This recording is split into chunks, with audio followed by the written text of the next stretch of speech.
Gracias a todos por acompañarnos. Soy Leticia Gaitán. Bienvenidos a Nicaragua Debate, producido por 100% Noticias, Despacho 505, Nicaragua Actual y La Lupa, con el objetivo de promover la discusión de ideas y propuestas en un año de incertidumbre electoral. Los opositores Juan Sebastián Chamorro, Félix Maradiaga y Miguel Mora aceptaron la invitación. Cristiana Chamorro, George Enríquez se excusaron, mientras Medardo Mairena no contestó nuestra invitación.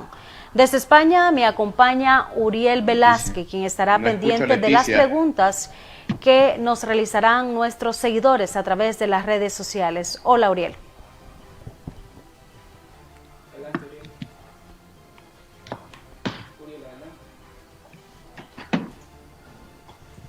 Adelante, Uriel. No escucho. ¿Escuchan algo? No, estoy como... Vamos a presentar un perfil de cada uno de los... Bueno, Ahora, adelante, Uriel, ya tenemos el audio con Uriel. Adelante, Uriel. Ahora sí, gracias Leticia, gracias a todas las personas que se conectan a esta hora en Nicaragua Debate. Soy Uriel Velázquez, periodista de Despacho 505, y sin más preámbulos, para dar inicio a este Nicaragua Debate, vamos a presentarles un perfil de cada uno de nuestros precandidatos de la oposición nicaragüense: Juan Sebastián Chamorro, Félix Maradiaga y Miguel Mora. Este es el perfil de cada uno de los candidatos. Félix Maradiaga, miembro de la Unidad Nacional Azul y Blanco, licenciado en Ciencias Políticas y Relaciones Internacionales. Tiene un máster en Administración Pública en Harvard. Es máster en Ingeniería de las Energías Renovables. Fungió como docente en universidades de Nicaragua. Fue secretario general del Ministerio de Defensa. Juan Sebastián Chamorro, exdirector de la Alianza Cívica. Fungió como director ejecutivo de FUNIDES entre 2014-2019. Fue director general de la Cuenta Reto del Milenio en Nicaragua, viceministro de Hacienda, secretario técnico de la presidencia durante el gobierno del presidente Enrique Bolaños. El doctor Juan Sebastián Chamorro tiene un máster en Economía de la Universidad de Georgetown y PhD en Economía por la Universidad de Wisconsin-Madison.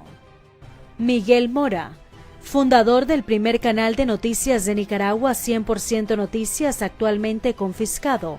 Es excarcelado político de la dictadura Ortega Murillo. Estudió periodismo en la Universidad Centroamericana UCA.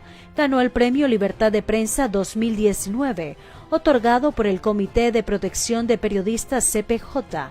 Desde el 2019 es miembro de la Coalición Nacional y del PRD. Félix Maradiaga. Bienvenidos a los tres y tienen 2 minutos para responder cada pregunta. Se realizó un sorteo virtual y Juan Sebastián Chamorro iniciará, luego Miguel Mora y posteriormente Félix Maradiaga. Hay desconocimiento de la población sobre las organizaciones de oposición y los políticos. Lo vimos con la reciente encuesta de Sid Gallup. ¿Por qué los ciudadanos nicaragüenses tienen que confiar en ustedes? Adelante.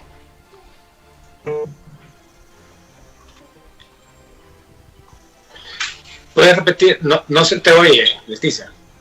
Ok, reiteraré la pregunta. ¿Hay desconocimiento de la población sobre las organizaciones de oposición y los políticos? Lo vimos con la reciente encuesta de Sid Gallup. ¿Por qué los ciudadanos nicaragüenses tienen que confiar en ustedes?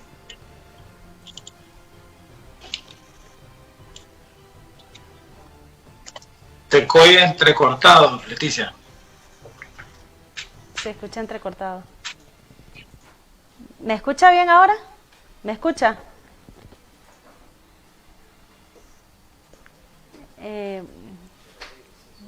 Gerald, ¿está escuchando de él? Un poquito entrecortado. Okay, uno. Voy a repetir la pregunta. ¿Hay desconocimiento de la población sobre las organizaciones de oposición y los políticos? Lo vimos con la reciente encuesta de Sid Gallup. ¿Por qué los ciudadanos nicaragüenses tienen que confiar en ustedes? No se oye. No logra captar la pregunta. No, se pierde, se baja y se pierde.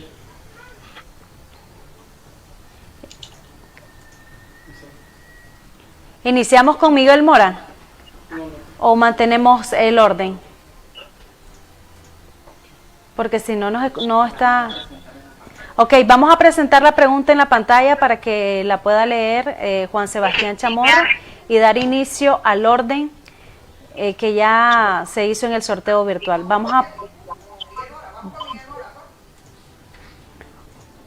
No se escucha. Vamos a iniciar con Miguel Mora, entonces. Adelante. Bueno, hay problemas, ¿no?, con el audio.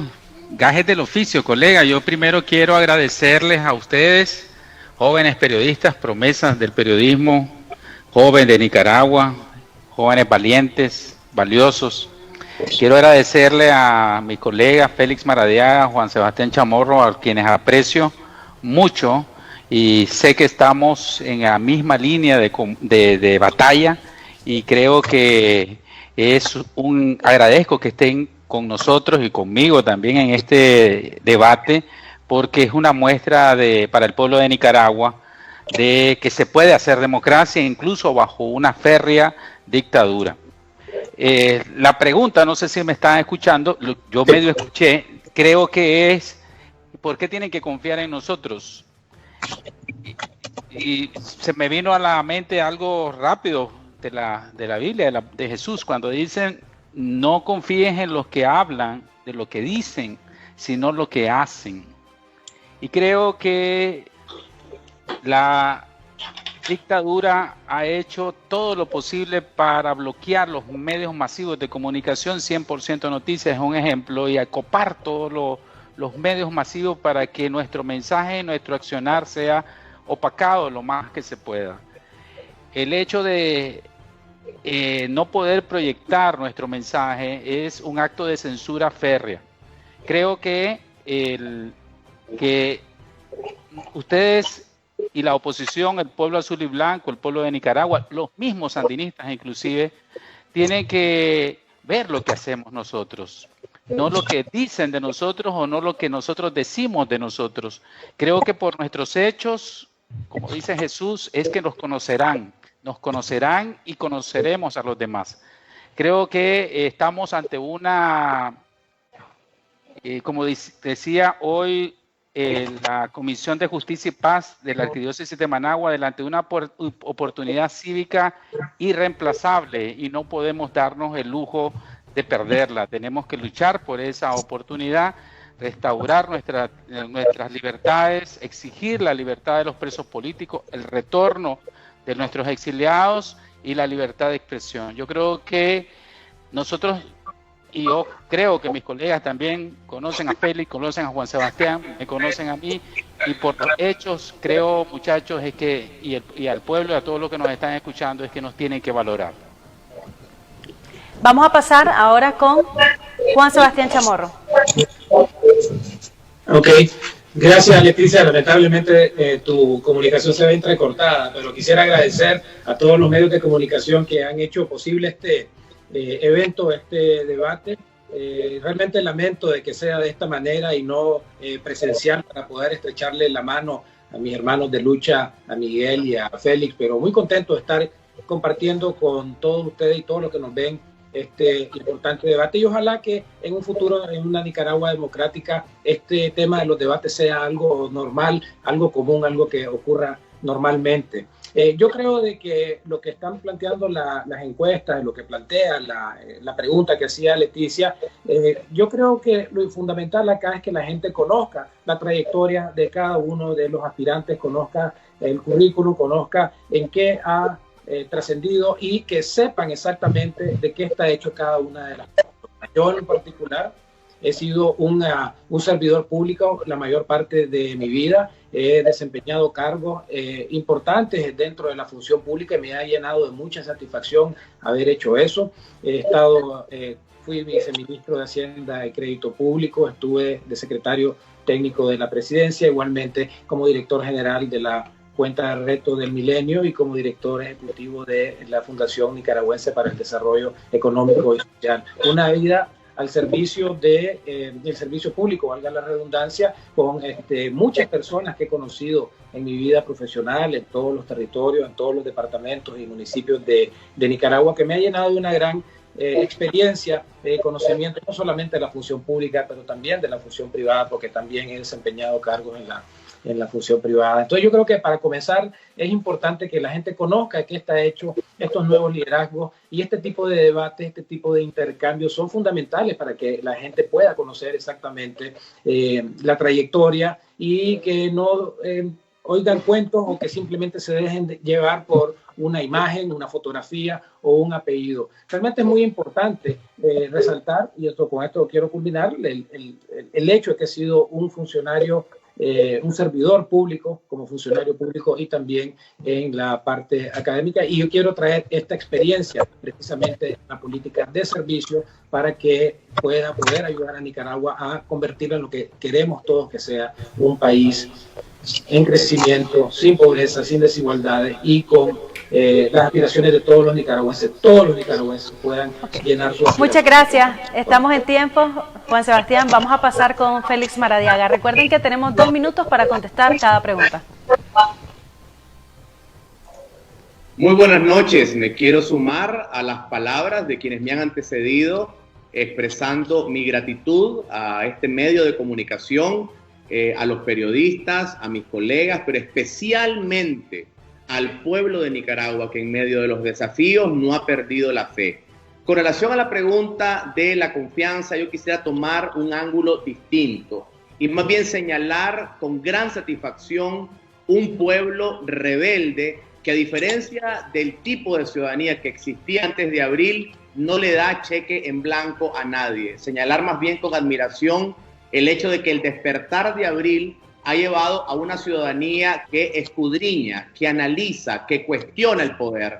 Gran parte de la situación actual que tiene a Nicaragua en el desempleo, que tiene a Nicaragua en una situación de miles de hermanos nicaragüenses en el exilio, hermanos presos políticos, en gran consecuencia es el hecho de que una parte importante de nuestra ciudadanía no cuestionaba los liderazgos, no escudriñaba la vida, los antecedentes, las credenciales de los liderazgos políticos. Y particularmente la juventud ha sido muy acuciosa en cuestionar esas credenciales individuales. Así que yo veo esa falta de confianza más bien como el despertar de una ciudadanía que hace auditoría social, que revisa la vida de cada uno de los políticos como un testimonio abierto. Perdón que está abierto un micrófono y está entrando un background. Gracias, Uriel, muy amable. Como una ciudadanía distinta que cuestiona y que hace auditoría ciudadana del desempeño de cada uno de nosotros.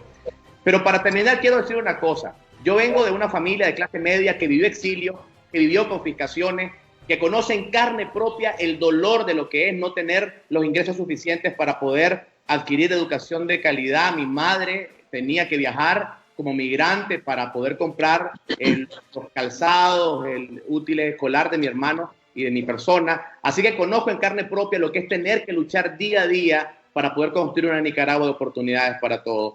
Finalmente quiero señalar de que la confianza debe estar puesta en Dios, en nuestra capacidad individual y colectiva de construir una nación de oportunidades. Confiar en nosotros mismos. Muchas gracias. Muchísimas gracias, Félix Maradiaga. Pasamos a la siguiente pregunta. Todos los sectores de la oposición hablan de que la unidad es importante para derrotar a Ortega. Desde el 2018 hay intentos de unidad que no se concretan. Expliquen a los ciudadanos del país qué están haciendo sus organizaciones para que se dé esa unidad. Empezamos con Juan Sebastián Chamorro. Leticia, sigo sin escuchar la pregunta, así que podemos hacer la misma metodología de la pregunta anterior, porque no se te escucha, se te quiebra bastante. ¿Me escuchan a mí? Sí. Voy a hacer la pregunta, Leticia, si me permitís, para que ganemos tiempo. Estamos en vivo y la gente está también haciendo sus preguntas. La pregunta que estaba haciendo Leticia es: todos los sectores de la oposición hablan de que la unidad es importante para derrotar a Ortega. Desde 2018 hay intentos de unidad que no se concretan. Explique a los ciudadanos del país qué están haciendo sus organizaciones para que se dé esa unidad? Gracias, Uriel, por la repetición de la pregunta. Efectivamente, desde que inició esta crisis, yo he sostenido de que la unidad es fundamental, es una condición necesaria. ¿Qué quiero decir con esto? De que sin unidad no va a ser posible el cambio democrático. Pero la unidad, creo yo, que parte del problema que ha habido es que se ha interpretado como que si fuera el fin en sí mismo, el objetivo a alcanzar. Y es realmente el inicio del proceso que lleva a la democratización. Y entonces ha resultado difícil hablar de la unidad porque no la hemos visto en ese concepto. ¿Cómo podemos hacer para que se motive una unidad efectiva? Creo yo que lo primero que tenemos que tener es lo que queremos dejar. Queremos dejar esta dictadura cruel que lleva ya todo estos daños económicos, este desempleo, que lleva también consigo muerte, destrucción, exiliados, presos políticos, crisis socioeconómica. Y para tener esa motivación de buscar en la unidad tenemos que estar bien claros de ese objetivo que queremos dejar. Y asimismo, para motivar la discusión sobre la unidad es importante hacia dónde queremos llegar. Queremos llegar hacia una nueva Nicaragua democrática, gobernada de manera justa, donde los derechos y las garantías constitucionales se respeten, que se conduzca a una Nicaragua donde no vuelvan a haber nunca más presos políticos, donde se respeten los derechos y garantías, donde se genere la estabilidad económica que el pueblo necesita, que se generen los programas de inversiones públicas que le ayuden a resolver los problemas de la pobreza, que mejoren los servicios públicos y la infraestructura en general, que fomente la generación de empleo y que genere también la equidad entre todos los nicaragüenses. Si somos capaces de mantener esos dos objetivos, el objetivo que queremos dejar, esa Nicaragua del pasado que queremos dejar, y el objetivo del futuro, la Nicaragua que queremos lograr, creo que se va a facilitar mucho la discusión sobre la unidad en la oposición. Creo que hay lecciones aprendidas que tenemos que aprovechar, todos y cada uno de las organizaciones, de poner posiciones secundarias y con generosidad trabajar en beneficio de la unidad. Sí, nosotros estamos listos. Solo queremos el día, el lugar y la hora. La Coalición Nacional, como un actor político beligerante, una realidad política, tiene una comisión lista para ir al lugar donde la Alianza Ciudadana nos indique, para hacer todo lo que se ha escrito muy bonito, todo lo que expresamos, hacerlo realidad. Y una primera acción que tenemos que hacer es sentarnos de frente, sin descalificaciones, sin arrogancia, calificarnos como interlocutores pares. No decir solo yo soy, en buen nicaragüense, el tuani y los demás no existen. Nosotros, pese a esas descalificaciones, hemos extendido la mano, estamos obviando todo tipo de insultos y descalificaciones, y por Nicaragua, porque hay un mandato. Y yo como expreso político lo siento, cada día que perdemos en no sentarnos a escucharnos para iniciar el proceso de ponernos de acuerdo en un proceso de unidad, es un año prácticamente de lo que significa estar encarcelado, y sobre todo en cárceles de máxima seguridad. Entonces, nosotros en la Coalición Nacional estamos listos, estamos obviando cualquier tipo de ofensa y descalificación, porque sabemos que el mandato del pueblo nicaragüense es únanse, pero únanse ya, dejen de estar hablando. Nosotros estamos esperando de parte de la Alianza Ciudadana que nos digan, repito, el día, el lugar y la hora. Y nosotros, sin ninguna condición, la Coalición Nacional se sentará a escuchar los planteamientos que tienen nuestros hermanos de la Alianza Ciudadana. Y esperamos que con el mismo respeto y calificación nos escuchen también a nosotros.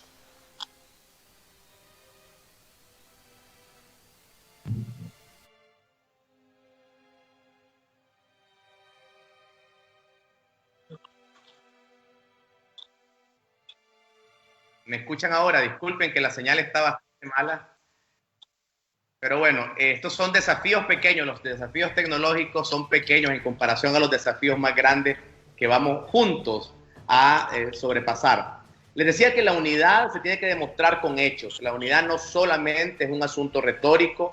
He mencionado en otro momento que la nación nicaragüense vive uno de los momentos más difíciles y más complejos de la historia reciente, porque además de la represión de la dictadura que nos ha robado los derechos, nos ha robado libertad, secuestra diariamente a personas. Recientemente supimos de la ola de represión que incluso vivieron algunas personas en la ciudad de Masaya y en otros puntos de Nicaragua. Además de todo eso, existe el enorme reto de podernos poner de acuerdo, no alrededor de personas, no alrededor de siglas o de casillas, sino una unidad alrededor de un plan de nación que de una vez por todas desplace una dictadura que es parte del pasado y que no tiene ninguna solución para los problemas reales del país. Un plan de nación alrededor de la urgencia de construir empleos de calidad, alrededor de establecer un proceso de justicia que le diga no a la impunidad, alrededor de crear condiciones para el retorno seguro de los exiliados, para transformar el presupuesto general de la República alrededor de una inversión de calidad en educación, en salud, en infraestructura, en seguridad ciudadana. Esos son los grandes problemas del país. Nosotros como unidad nacional, como coalición nacional, hemos dicho que estamos listos para conversar sin ninguna condición en el momento en que se nos llame. Es urgente y está frente a nosotros ese reto de poder construir un país de paz con libertad, de futuro con memoria, de prosperidad incluyente con justicia social. Muchas gracias. Vamos a pasar a la siguiente pregunta. ¿Me escuchan los tres? ¿Me escuchan los tres? No escucha Juan Sebastián.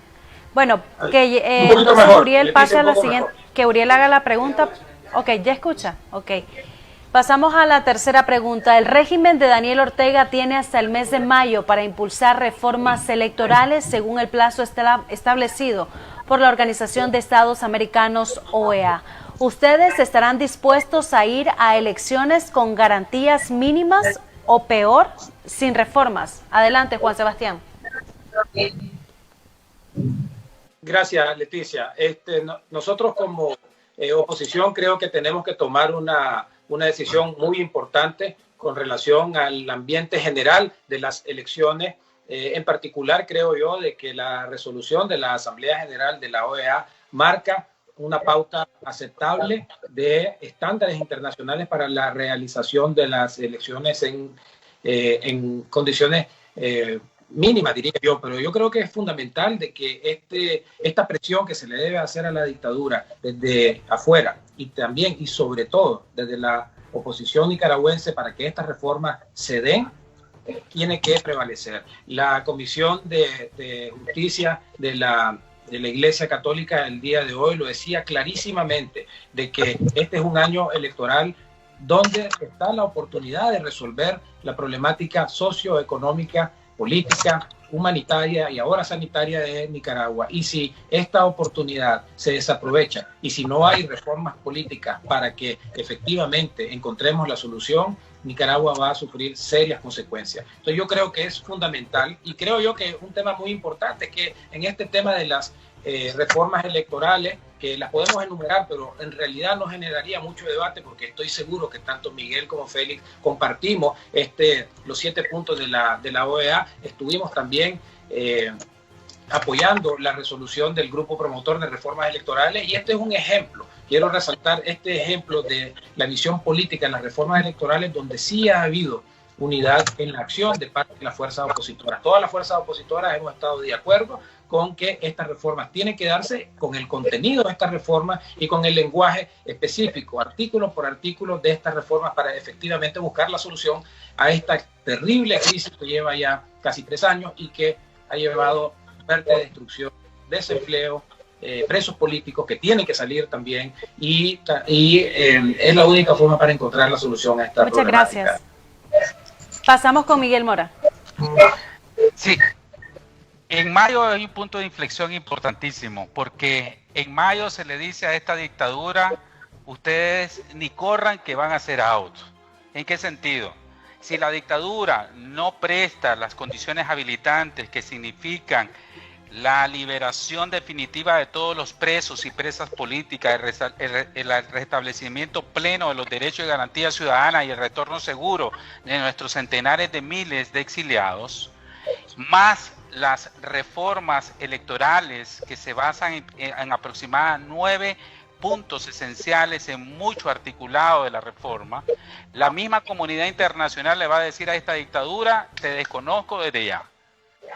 Ya no hay posibilidades para que vos puedas decir que hay elecciones libres y transparentes en Nicaragua y Nicolás que sos out.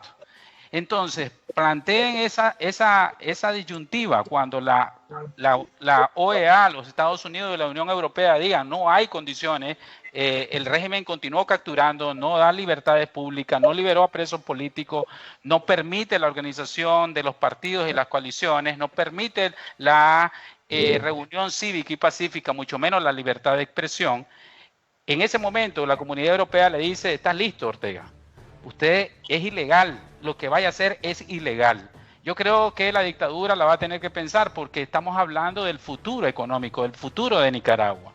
Pero si está el otro planteamiento y la comunidad internacional dice hemos logrado las condiciones necesarias, observación internacional y otras 5 o 6 puntos, y han liberado a nuestros presos políticos, entonces hay que ir a las elecciones, porque estamos seguros que tenemos la mayoría del pueblo de Nicaragua y tenemos que garantizar, primero ir en unidad, garantizar una casilla única y candidatos únicos para apoyarlo todo y no confundir al pueblo.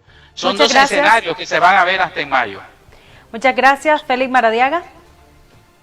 Sí, yo me quiero sumar a las adecuadas respuestas de quienes me han antecedido en la palabra y más bien utilizar estos segundos que tengo para enfatizar la importancia de la libertad de los presos políticos. A la par de las reformas electorales, como muy bien han sido descritas, a la par del cumplimiento de la resolución de la OEA, tanto la que se dio en el 2019 en Medellín como la más reciente resolución de la OEA en octubre del año 2020, tenemos que recordar que existe una resolución del Consejo de Derechos Humanos de la ONU que hace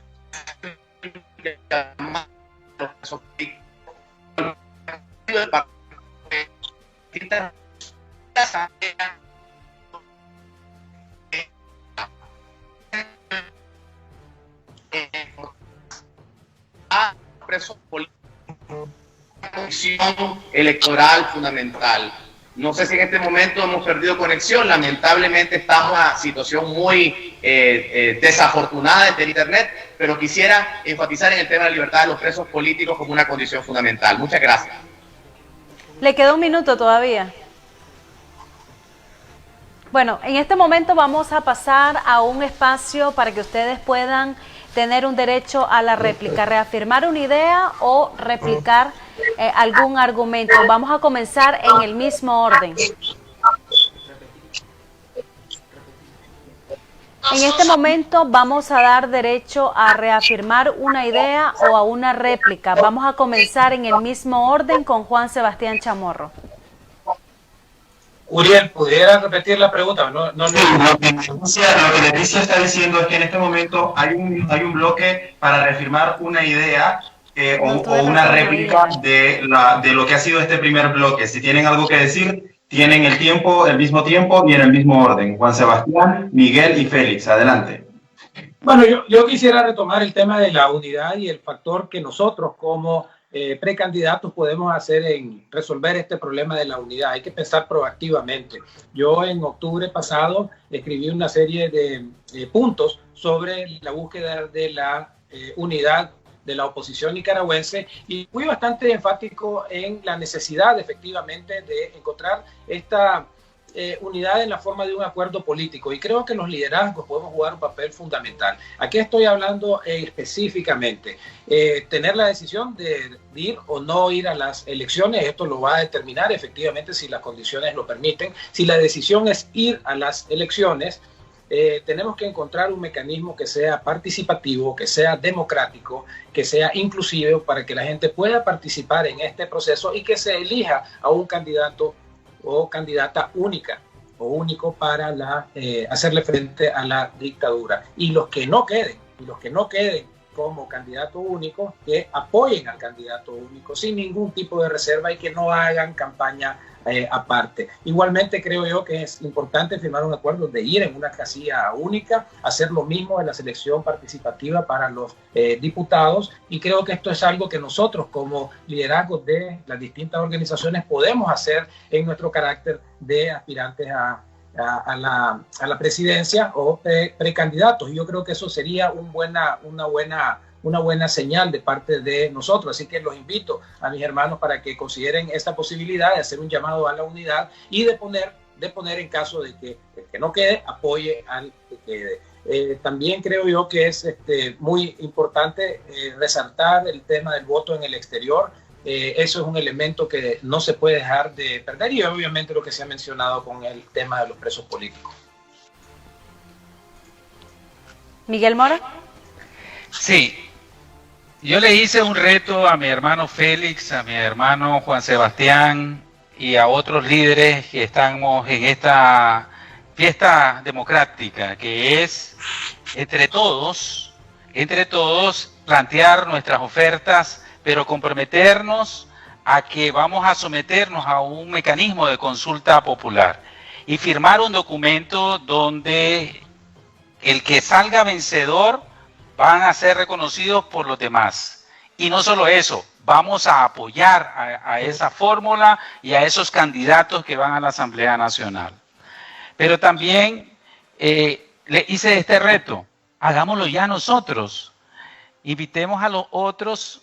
Lo hice ante la comunidad de exiliados de Costa Rica, ante Hagamos Democracia, y le pedí a Hagamos Democracia que nos elaboren ese documento y que nosotros en una conferencia de prensa, todos los precandidatos, firmemos este llamado de unidad tanto a la Alianza Ciudadana como a la Coalición Nacional y nos comprometamos a someternos todos a este proceso.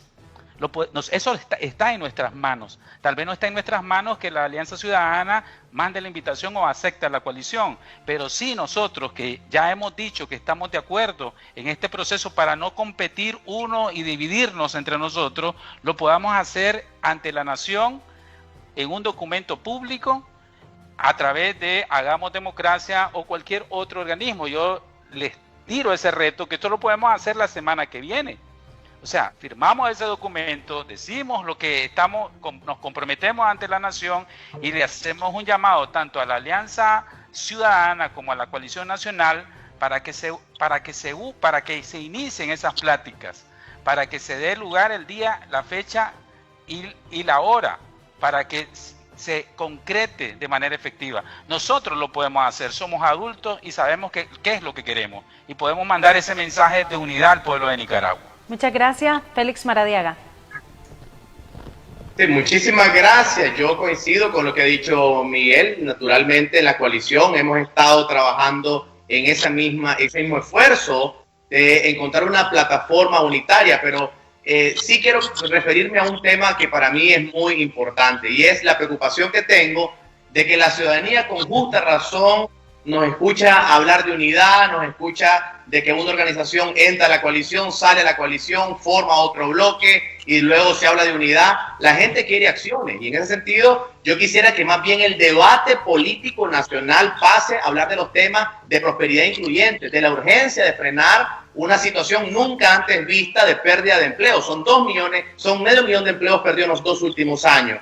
En ese sentido hemos conversado alrededor de una propuesta de prosperidad incluyente. Esta propuesta concreta es un plan económico y social en donde el desarrollo y el crecimiento económico incluyente iría de la mano de la democracia y la libertad. Y quiero tomar prestadas las palabras que en algún momento dijo Monseñor Barros cuando nos recordaba de que la unidad y la transición democrática no tiene que estar pensada en función de intereses económicos, sino en función de la justicia, en función de la reducción de la desigualdad. Por esa razón creo firmemente que la política y el bienestar material y social de los nicaragüenses son elementos que están íntimamente vinculados. Esto quiere decir que con un gobierno democrático, con un gobierno capaz, con un gobierno generador de confianza nacional e internacional, sí es posible crear un entorno nacional de alta empleabilidad, es decir, un país donde se generen empleos, donde se frene la fuga desesperada de los talentos nicaragüenses, de los jóvenes, de las chavalas y los chavalos que se van porque no encuentran oportunidades.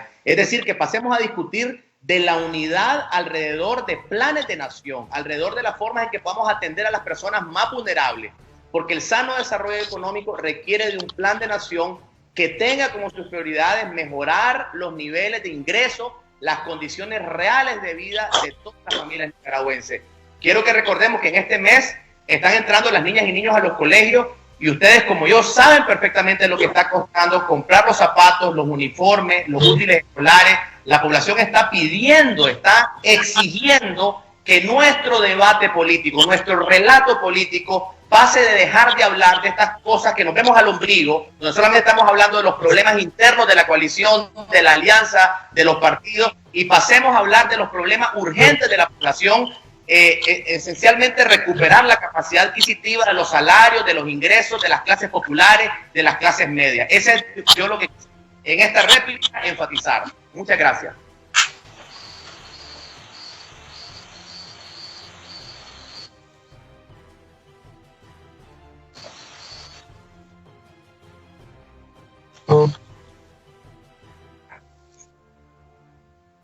Ok, le voy a pedir al colega Uriel Velázquez que active el micrófono para que pueda dar lectura a las preguntas que está haciendo la población en redes sociales. Vamos. Gracias, Leticia. Ahora sí, les invitamos a todos los que nos están viendo a través de las plataformas digitales de Despacho 505, 100% Noticias, Nicaragua Actual y La Lupa, a dejar sus preguntas para que nosotros las hagamos aquí en vivo a nuestros invitados. Hay varias preguntas relacionadas al tema de la unidad. Es una de las preguntas más recurrentes. Todos ustedes han hablado de unidad y de la necesidad de acordar una hora y una fecha para que se den esas conversaciones.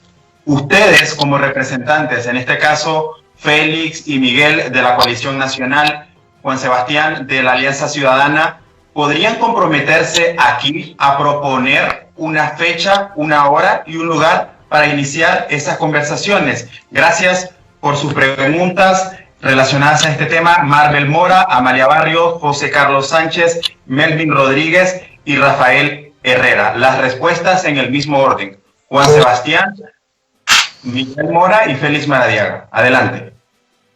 A ver, yo decía, Uriel, gracias por la pregunta y lo que nos están escuchando, de la importancia de abrir todos los canales posibles de comunicación, porque eso es fundamental para fortalecer la unidad en su conjunto. Yo creo que ni Miguel tiene la personería jurídica del PRD, ni Félix tiene la miembro del Consejo Político, ni yo soy director ejecutivo de la Alianza Cívica. Creo que lo que nosotros podemos hacer es contribuir para que efectivamente los canales de comunicación se den, pero un compromiso de las organizaciones que dependen, como lo he mencionado, de el Consejo Político, la Asamblea Ciudadana o el Pleno de mi organización, es precisamente a las organizaciones que le toca tomar esa responsabilidad. Creo yo, además, de que el papel, digamos, de los precandidatos tiene que ir hacia buscar efectivamente la construcción de estos puentes entre las organizaciones. Así que, y esa es una de las razones por las cuales creo que es importante que nosotros sirvamos de estos puentes de canalización, pero que no seamos nosotros los que efectivamente hagamos este tipo de compromisos, porque siempre salen las suspicacias de por qué uno lo está haciendo. Una de las razones precisamente por las cuales dejé la dirección ejecutiva de la Alianza Cívica es porque este es un proceso ordenado, institucional, que tiene que seguir las organizaciones de acuerdo a sus mandatos de sus instancias superiores. Y yo creo que lo importante es de que los precandidatos sirvamos como puentes de comunicación. Por eso reiteraba de que lo que podemos hacer nosotros como liderazgo, como aspirantes a la candidatura a la presidencia, es efectivamente firmar un acuerdo y decir que la unidad es urgente, que tenemos que deponer posiciones que sean intransigentes, que tiene que prevalecer el respeto, efectivamente, el respeto a las instituciones, para que esta unidad efectivamente se dé. Pero para que esta unidad efectivamente se dé, tenemos que deponer precisamente este tipo de posiciones intransigentes que a veces prevalecen en la política nicaragüense. Y esto es algo que Adelante, sí. Miguel. con el ejemplo. Y yo comencé mi comparecencia aquí con el ejemplo.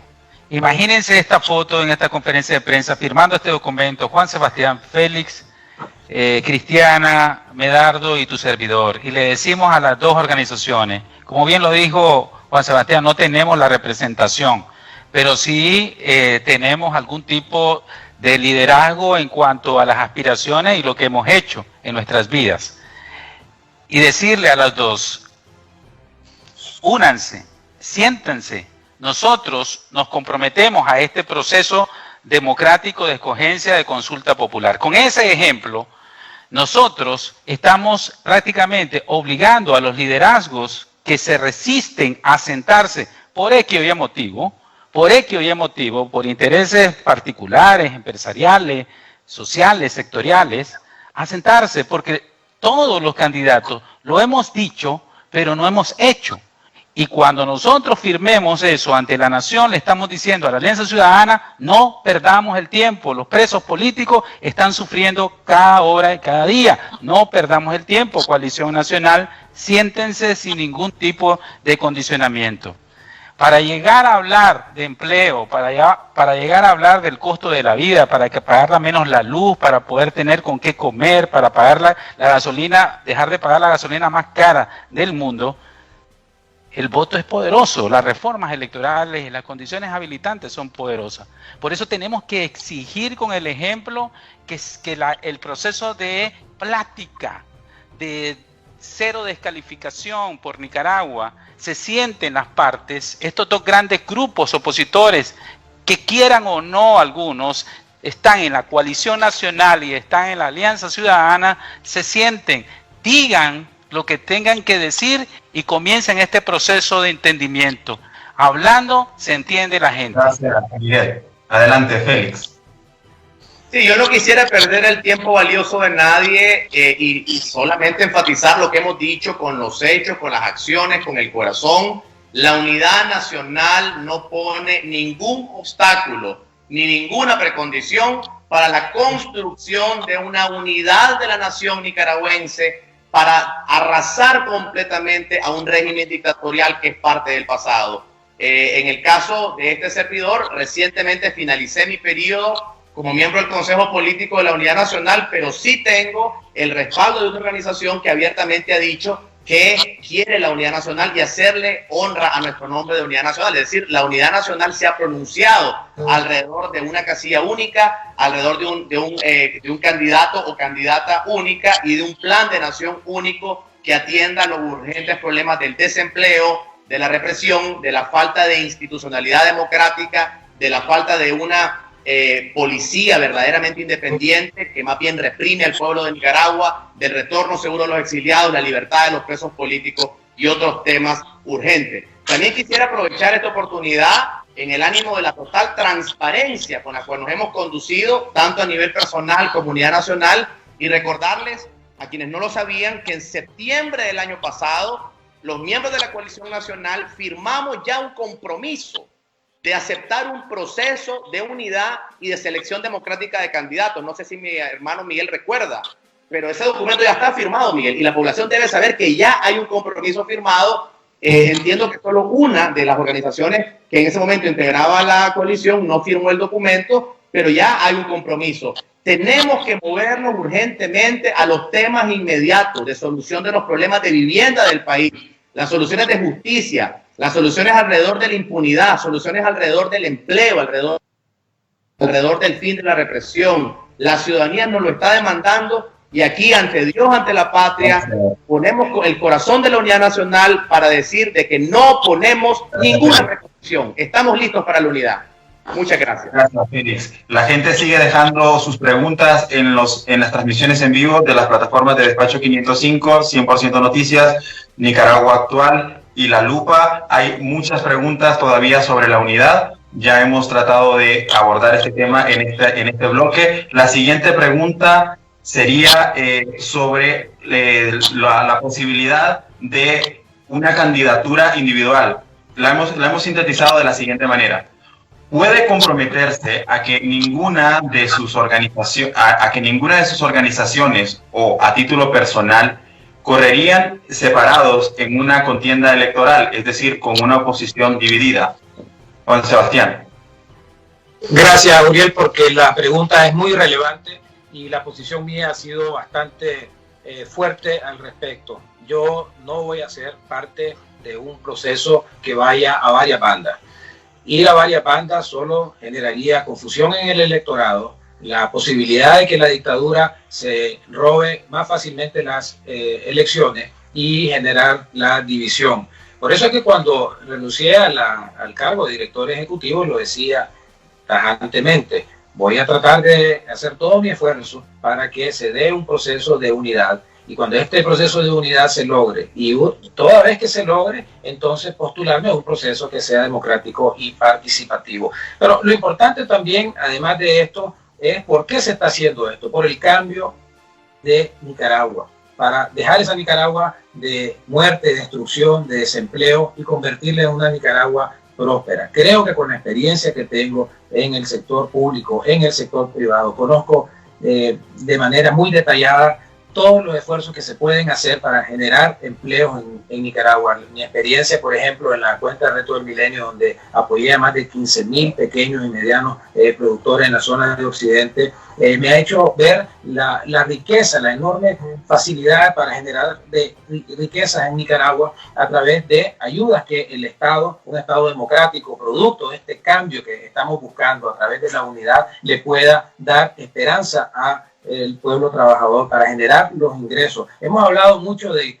que hay que generar empleo, pero la pregunta es cómo. Tenemos que tener un Estado que ayude, que facilite, que dé asistencia técnica, que facilite la canalización de recursos financieros, que ayude a promover Nicaragua, el acceso a los mercados, que se generen empleo y de esa manera generar las riquezas que necesita Nicaragua para efectivamente salir adelante. Entonces no perdamos de vista de que la unidad y el cambio democrático tiene que ir efectivamente asociado hacia la mejoría de las condiciones de todos los nicaragüenses, y eso es fundamental tenerlo en mente, y eso va a facilitar precisamente el proceso de unificación de la oposición, porque, como decía anteriormente, no se trata solamente de unificar, sino se trata también de inspirar, de que la gente sepa de que hay una oposición que sabe hacer las cosas, que va a saber gobernar y que va a generar un cambio para Nicaragua.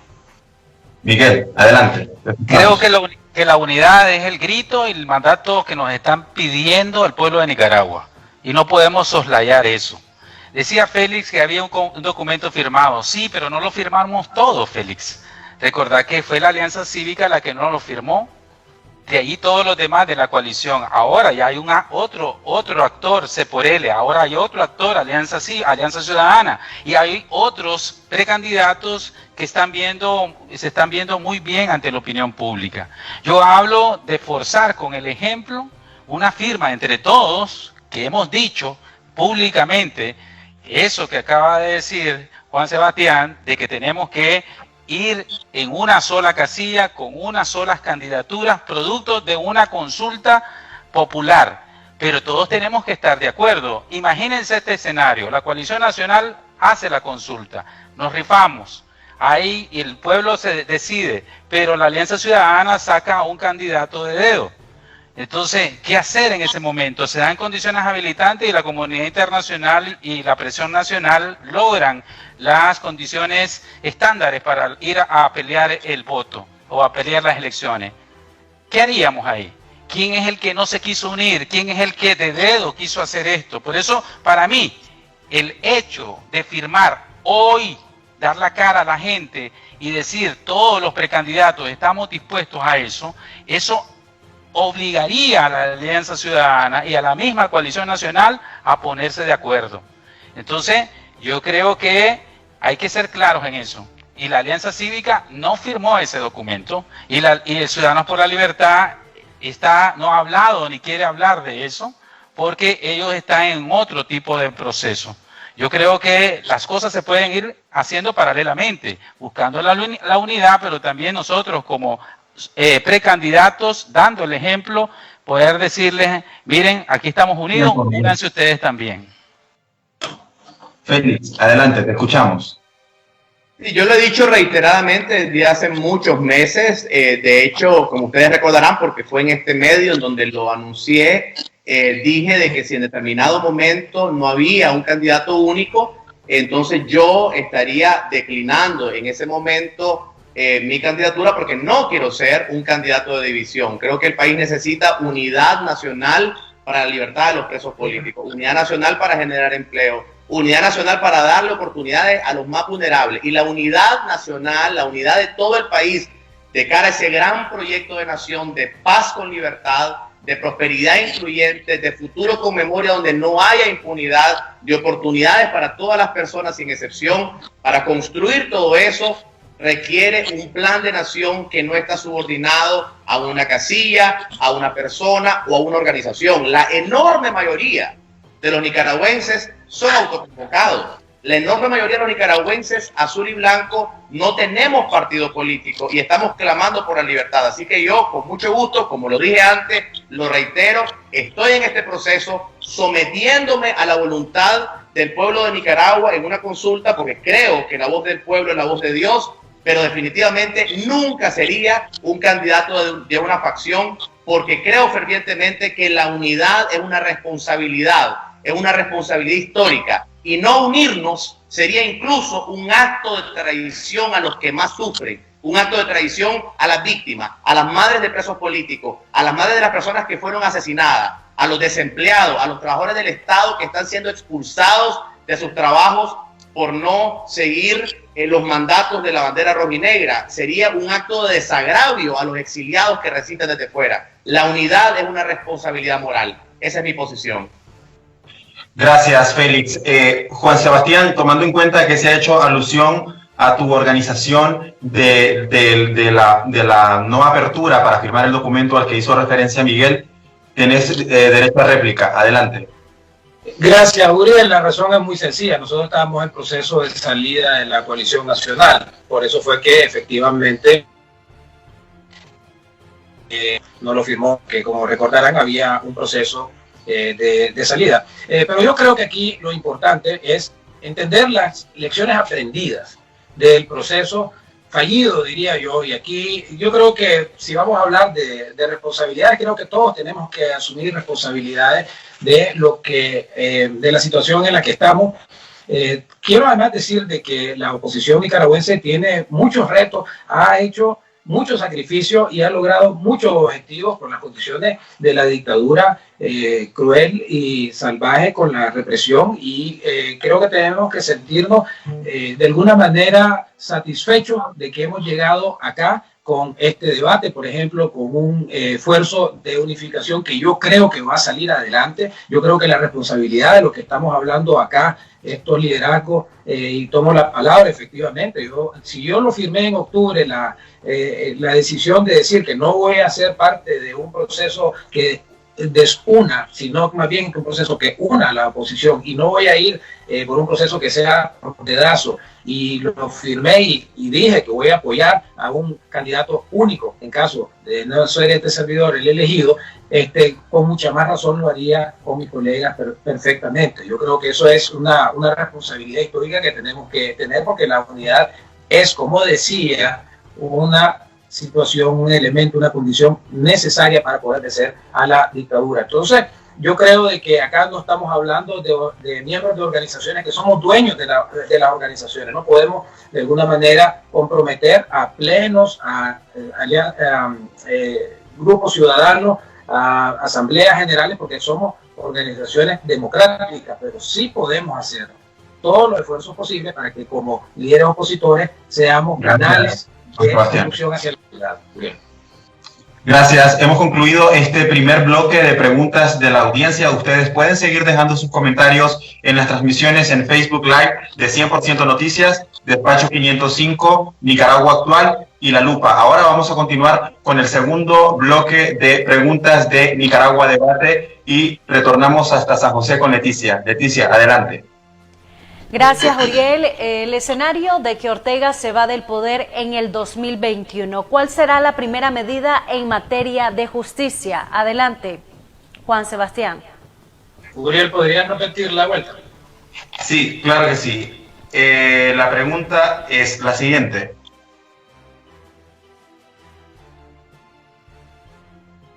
En el escenario de que Ortega se vaya del poder en el 2021, ¿cuál sería la primera medida que adoptarías como presidente en materia de justicia? La entrada de la Comisión Interamericana de Derechos Humanos, la firma del Tratado de Roma, la entrada de los organismos de derechos humanos independientes, la conformación de una comisión de la verdad que sea verdaderamente de la verdad y que investigue los crímenes realizados por la dictadura, un plan de reforma al sistema judicial, de tal manera de que este sistema judicial de una vez y para siempre sirva al pueblo de Nicaragua, para que el sistema de justicia no esté a manos de una dictadura como un sistema gangsteril. Depuración de todas las instituciones relacionadas a la justicia, reforma al sistema penitenciario nacional para que los tratos denigrantes, humillantes y torturas de los presos políticos sean solamente una historia. Convertir en museo el Chipote. Hacer todo lo posible para que efectivamente haya una fiscalía que defienda a la ciudadanía nicaragüense y que no sea una apañadora de criminales. Que todo el sistema de justicia, que incluye además la policía, que tiene que ser completamente reformada, es muy importante hacerlo. Invitar a todas las organizaciones de Naciones Unidas, particularmente al Alto Comisionado de Naciones Unidas para los Derechos Humanos, para que venga a Nicaragua, para que vengan los relatores y se imparta una justicia donde le lleve verdad, le lleve reparación y le lleve paz y tranquilidad a la familia en la medida de lo posible. Es decir, tenemos que hacer que esta justicia vaya no solamente en una justicia depurada hacia el poder de la justicia, que no esté a manos de alguien por encima de la ley, sino que también a las víctimas ponerlas en el centro de la política de justicia de un futuro. Gracias, Juan Sebastián Chamorro. Pasamos con Miguel Mora. Yo pediría de inmediato la renuncia de la alta jefatura del Ejército de Nicaragua y de la Policía Nacional. Y pediría de inmediato el apoyo internacional para desarme de todos los paramilitares. Una vez hecho esto, dar entrada a todos los organismos de derechos humanos. Si hay todavía, incluso antes de eso, si hay todavía presos políticos, porque lo que está haciendo la dictadura es hacer una especie de puertas giratorias, pueden sacar a todos los presos y capturan, como han estado capturando a otros hermanos de la oposición o ciudadanos azul y blanco. Inmediatamente ordenar la liberación de todos los presos políticos y, como estuve ahí, sé que hay mucha gente desde antes del 18 de abril que fueron imputados de manera ilegal y les han metido crímenes de violación, drogas y crímenes comunes. Yo ordenaría de inmediato la liberación, mientras se da ese proceso, de toda esa gente que nosotros ya tenemos localizada. Es importante no hacer museo del Chipote. El Chipote es espantoso. Yo estuve ahí en el Chipote como 32 días. Eso se tiene que arrasar.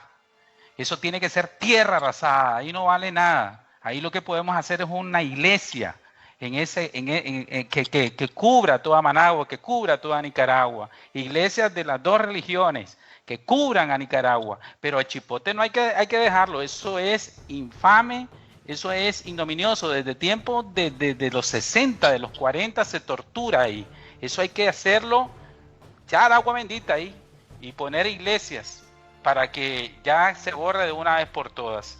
El hecho de tener tribunales especiales es importante, y comenzar a juzgar a todos los criminales de lesa humanidad. Gracias. Vamos a pasar con Félix Maradiaga. Quiero utilizar esta pregunta como un excelente ejemplo de las coincidencias que nos unen en Nicaragua a los distintos liderazgos opositores. Yo creo que Juan Sebastián ha hecho una lista muy detallada de los puntos que, de hecho, conjuntamente en algún momento se trabajaron en las comisiones de justicia. Creo que ha hecho un resumen muy bueno. Yo quisiera también invitarles, si me permiten el comercial, a leer gratuitamente mi libro Guía para la Búsqueda de la Verdad, publicado junto con mi colega Uriel Pineda en mayo del año 2018, cuando publicamos un libro en donde precisamente hablamos de la creación de una comisión de la verdad, de una fiscalía independiente, de la adhesión de Nicaragua al Tratado de Roma, del establecimiento de un proceso de reparación para víctimas con el protagonismo precisamente de las víctimas, de un proceso también de memoria y verdad. Probablemente, y este es un comentario menor, pero dado que estamos teniendo un debate amistoso, le recordaría a Miguel que en Nicaragua hay separación entre iglesia y Estado. Yo no creo correcto utilizar el presupuesto público para construir iglesias, ¿verdad? Eso es un tema, quizás lo podemos hablar fuera del aire, Miguel, que creo en el Estado laico, pero sí, como católico, como creyente, creo esencialmente que la búsqueda de la verdad también está iluminada por la espiritualidad, está iluminada por la fe y está iluminada por el compromiso de construir un país distinto. En las acciones concretas que has dicho, yo no quisiera repetirlas, pero sí agregar la importancia de destituir al alto mando de la policía, derogar la ley de amnistía, que es una ley vergonzosa, derogar las leyes mordazas que se han establecido y establecer un programa nacional de acompañamiento y verificación para todas las víctimas directas, de reparación económica, atención psicológica y también de búsqueda de memoria, verdad y justicia. Yo creo de que lo que hay que resaltar es las enormes coincidencias que hay entre las excelentes respuestas que ha dado Miguel y que ha dado Juan Sebastián, lo que demuestra de que no tenemos distancias de opinión en lo fundamental. Nicaragua, para tener futuro, tiene que tener memoria. Gracias, Félix. Vamos a pasar a la siguiente pregunta. ¿Qué han planificado para afrontar el atraso económico en el país, como el desempleo? No sé si Juan Sebastián logró escuchar mi pregunta, que la reitere Uriel Velázquez.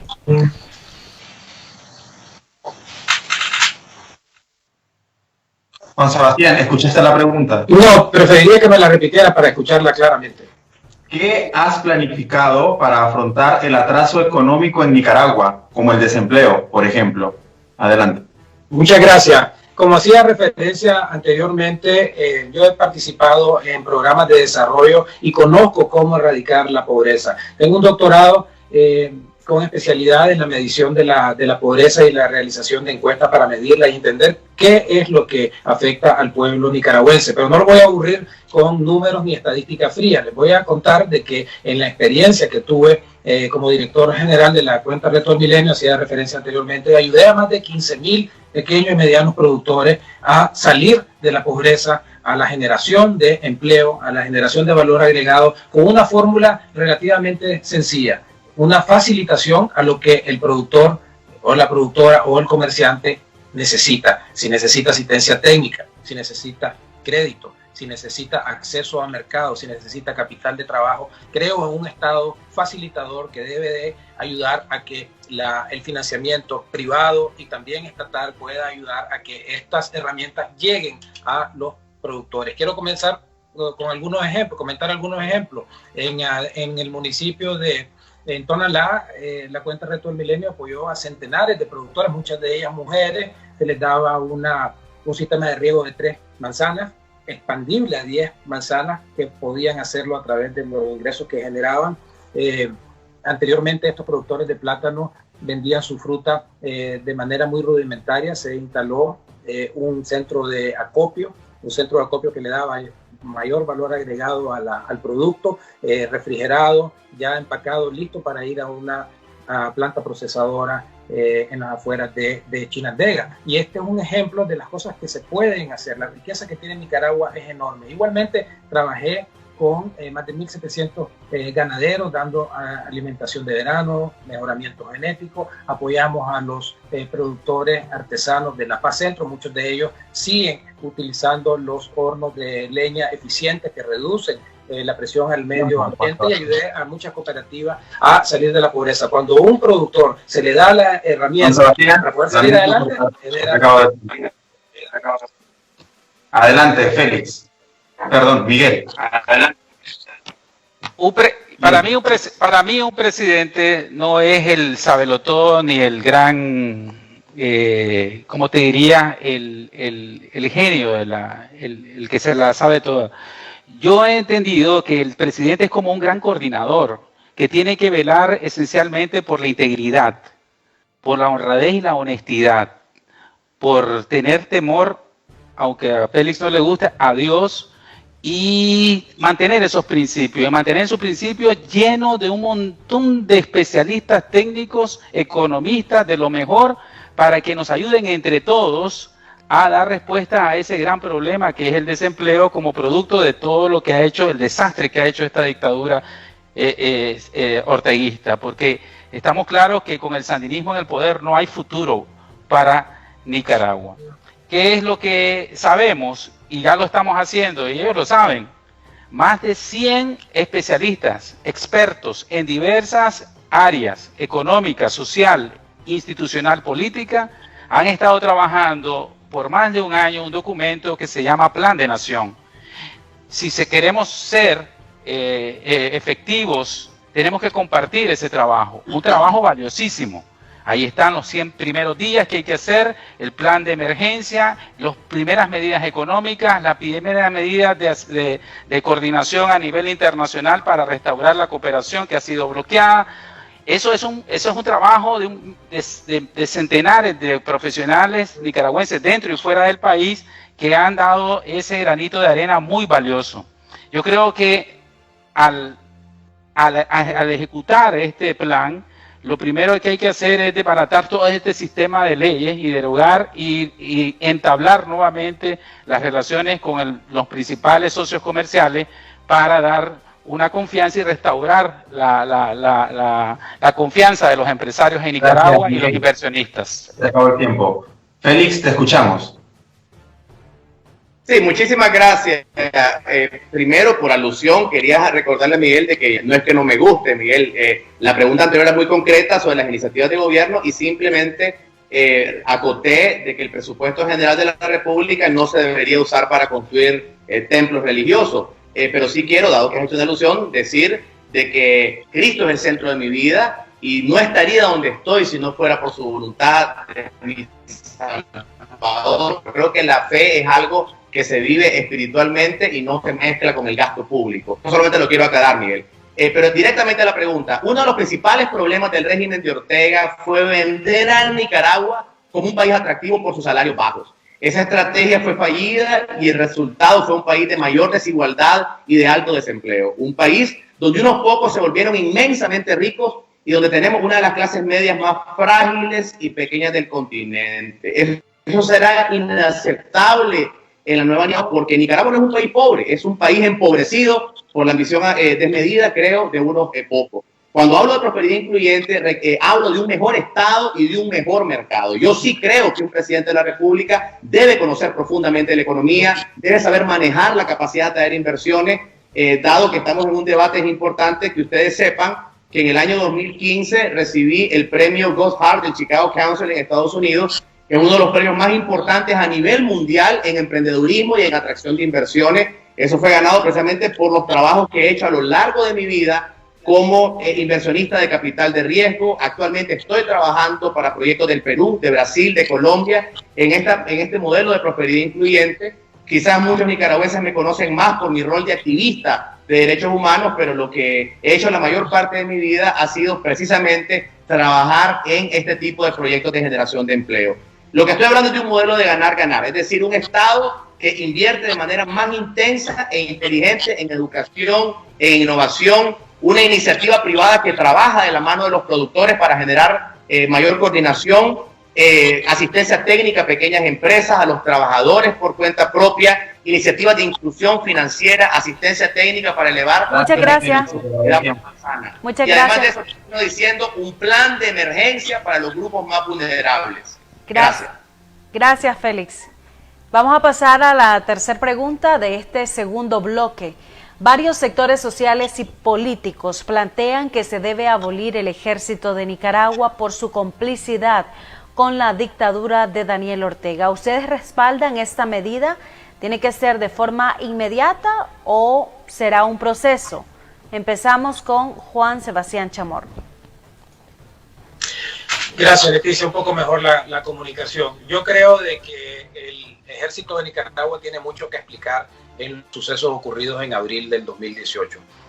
Los organismos de derechos humanos han señalado la presencia de militares altamente entrenados, evidencia de utilización de armamento pesado en contra de la población en operaciones limpieza. Y yo creo que para comenzar, este tiene que ser un elemento a que dilucidar y ver efectivamente los responsables de esto y el involucramiento que tuvo la institución del ejército en la comisión de estos delitos. Eso es precisamente parte del proceso de verdad y aclaración y de justicia que debe de existir en Nicaragua. Tenemos el ejemplo de Costa Rica, donde se dio la abolición del ejército y esto permitió de que el gasto público se concentrara en temas más prioritarios como efectivamente la frontera, la educación, las carreteras, etc. Una cosa muy importante que hay que ver acá también es que los ejércitos también juegan un papel importante en la defensa de la frontera, y una reforma o eliminación del ejército sí debería estar tomando en cuenta la defensa de las fronteras, las guardafronteras. Costa Rica tiene uno, ¿verdad? Y el ataque contra el narcotráfico, la defensa contra el narcotráfico. Entonces, definitivamente aquí estamos hablando de una reforma que debe ser necesaria, que es parte de la agenda nacional. Yo creo que esto debe ser parte precisamente de una discusión, someterla a una discusión pública ya restablecida la democracia, para ver qué vamos a hacer con la institución armada. Tiene que ser una decisión de país, de decisión de cómo se va a transformar la fuerza militar, si va a desaparecer o no. Yo creo que es muy importante someter al soberano en esta discusión para que efectivamente tenga la legitimidad de la participación de todos los nicaragüenses sobre esta importante decisión, pero en lo personal creo que debe desaparecer. Miguel Mora. Sí, por alusión personal y para que no quede ahí, hay una ley de inversión público-privada. Y lo digo esto porque los que estábamos en el Chipote siempre soñábamos con esto, y cuando orábamos y hacíamos, vamos a desbaratar esto cuando cambie esto, porque esto no puede seguir. Y debería de haber aquí una iglesia o iglesias. Y se puede hacer con una colecta pública. ¿Por qué tiene que ser de los impuestos de los nicaragüenses? Yo te aseguro que si vos le decís al pueblo de Nicaragua, demos $1, un Córdoba, 100 pesos para hacer aquí un templo, donde antes fue un lugar de tortura, de satanismo y de sufrimiento, de muerte, te lo va a dar. Y no hay que encasillarse. Y yo lo hago porque eso era lo que soñábamos, y yo tengo que expresar, y no puedo quedar mal con mis hermanos expresos políticos. Yo creo que de entrada hay que pedirle la renuncia a las dos jefaturas. En cuanto al ejército, lo que corresponde es consultar a la población, referendo, plebiscito, que la población, que el pueblo de Nicaragua, el soberano, decida si quiere o no un ejército. Un ejército que además, más que militar, es un ejército de empresarios corruptos. Porque tiene que ser el ejército dueño de bancos, empresas y todo eso. ¿Lo queremos o no? ¿Cuánto nos cuesta? ¿Cuánto podríamos invertir en educación? Que lo decida no el presidente ni los diputados, que lo decida la población en un referendo o plebiscito. La policía no tiene remedio, y he sido en carne propia víctima de eso. Y yo lo he visto. Esta policía está perdida, está partidizada. Te puedes matar solo por pensar diferente. Y está bien contaminada. Yo no digo que todos los policías, pero sí bien contaminada. Y ahí tendríamos que pedir ayuda internacional, a como lo hizo en su momento doña Violeta. Recuerden que hasta su guardaespaldas eran de afuera, porque ella no tenía confianza en la policía sandinista de los 80. Entonces, creo que la policía tiene que ser lo más primordial y ser lo más radical para el bienestar del pueblo. Gracias. Félix Maradiaga. Sí, yo voy a ser categórico en esto. Yo creo en la abolición del ejército. Probablemente no sea algo tan fácil, probablemente no sea inmediato, pero creo que tenemos un ejército de la Guerra Fría, un ejército construido alrededor de capacidades estratégicas y militares que corresponden a otro momento de la historia. Yo creo que para nadie es secreto que fui secretario general del Ministerio de Defensa a mis 24, 25 años de edad, y trabajamos en aquel momento en el libro de la Defensa Nacional, en donde desde aquel momento, ya en el año 2005, cuando publicamos este libro, hablábamos de la importancia de la reconversión militar, es decir, en crear una fuerza de seguridad nacional más similar a lo que se conoce como una gendarmería, es decir, con capacidades de guardafronteras, capacidades de búsqueda, salvamento y rescate, capacidades de protección y resguardo de las fronteras marítimas del país, del patrimonio marítimo de los nicaragüenses, capacidades de colaboración con una policía de verdad, no con esta policía sancionada, en lucha contra el crimen organizado y lucha contra el narcotráfico. Lo que tenemos es un aparato militar al servicio de una familia, un aparato militar que ha desconocido el título 5 de la Constitución, que habla de un ejército no deliberante, un ejército independiente. Yo personalmente creo que los nicaragüenses tenemos que apuntar a una transformación de nuestro sistema de seguridad para tener no un ejército moldeado de la época de la Guerra Fría, sino una fuerza de seguridad y un gasto público de seguridad orientado a reducir la delincuencia, reducir el delito y, como repito, atender otras necesidades de los nicaragüenses. Creo que podemos soñar en grande y apostar a que Nicaragua sea un país con una fuerza de seguridad distinta, no partidaria, apolítica y al servicio de todos los nicaragüenses sin excepción. Gracias. Vamos a pasar con las preguntas que tiene preparada el periodista Uriel Velázquez, que fueron algunas que hacen la población a través de las redes sociales, que por supuesto tenemos una muy buena audiencia en Nicaragua Debate. Uriel, ¿puede dar lectura a esas preguntas que hace la población en redes? Gracias, Leticia. Sí, la gente está bastante activa en las redes sociales, están dejando muchas preguntas, insisten sobre todo en el tema de la unidad, insisten también en la necesidad de reformas electorales, de los presos políticos, de esto ya hemos hablado en el primer bloque. También hay preguntas constantes sobre la participación de otros precandidatos de la oposición que no los ven en esta transmisión. Lo dijimos al inicio de Nicaragua Debate. Lamentablemente, Cristiana Chamorro no pudo estar con nosotros y el precandidato Medardo Mairena, que están preguntando bastante también por él, no respondió a nuestra invitación. Continuamos con el segundo bloque de preguntas de la audiencia. Nani A, B y otras personas que están conectadas preguntan mucho sobre los planes que ejecutarían de llegar a la presidencia en cuanto a la repartición de cargos públicos. ¿Cuáles serían los métodos que utilizarían para el otorgamiento de cargos públicos desde las más altas esferas hasta las municipalidades? Porque, como mencionan acá, actualmente con el régimen de Ortega, estos cargos se otorgan bajo lineamientos políticos. Juan Sebastián, te escuchamos. Gracias. Yo comencé en el sector público en el año 1997 y en el año 1998 fui nombrado director de políticas agropecuarias del Ministerio Agropecuario y Forestal a los 27 años. También estuve como viceministro de Hacienda y Crédito Público y como secretario de la presidencia, secretario técnico y director nacional de inversiones públicas. Conozco el sector público de una manera muy detallada. Conozco los alcances de una buena ley que se llama la Ley de Servicio Público y Carrera Administrativa. Esta ley le da precisamente al funcionario público la protección para poder desempeñar sus funciones de manera profesional. También la selección para los cargos, esta ley lo establece a través de la meritocracia. Las personas que deben de estar en un cargo público deben estar basados en sus méritos, en su preparación, en sus valores y en su honestidad. Y debe haber un proceso competitivo y participativo para que estas personas puedan desempeñar cargos públicos, desde la persona que está en la recepción de un ministerio hasta el ministro mismo. Deben de tener la declaración de probidad. Los ministros tienen que ser personas de intachable,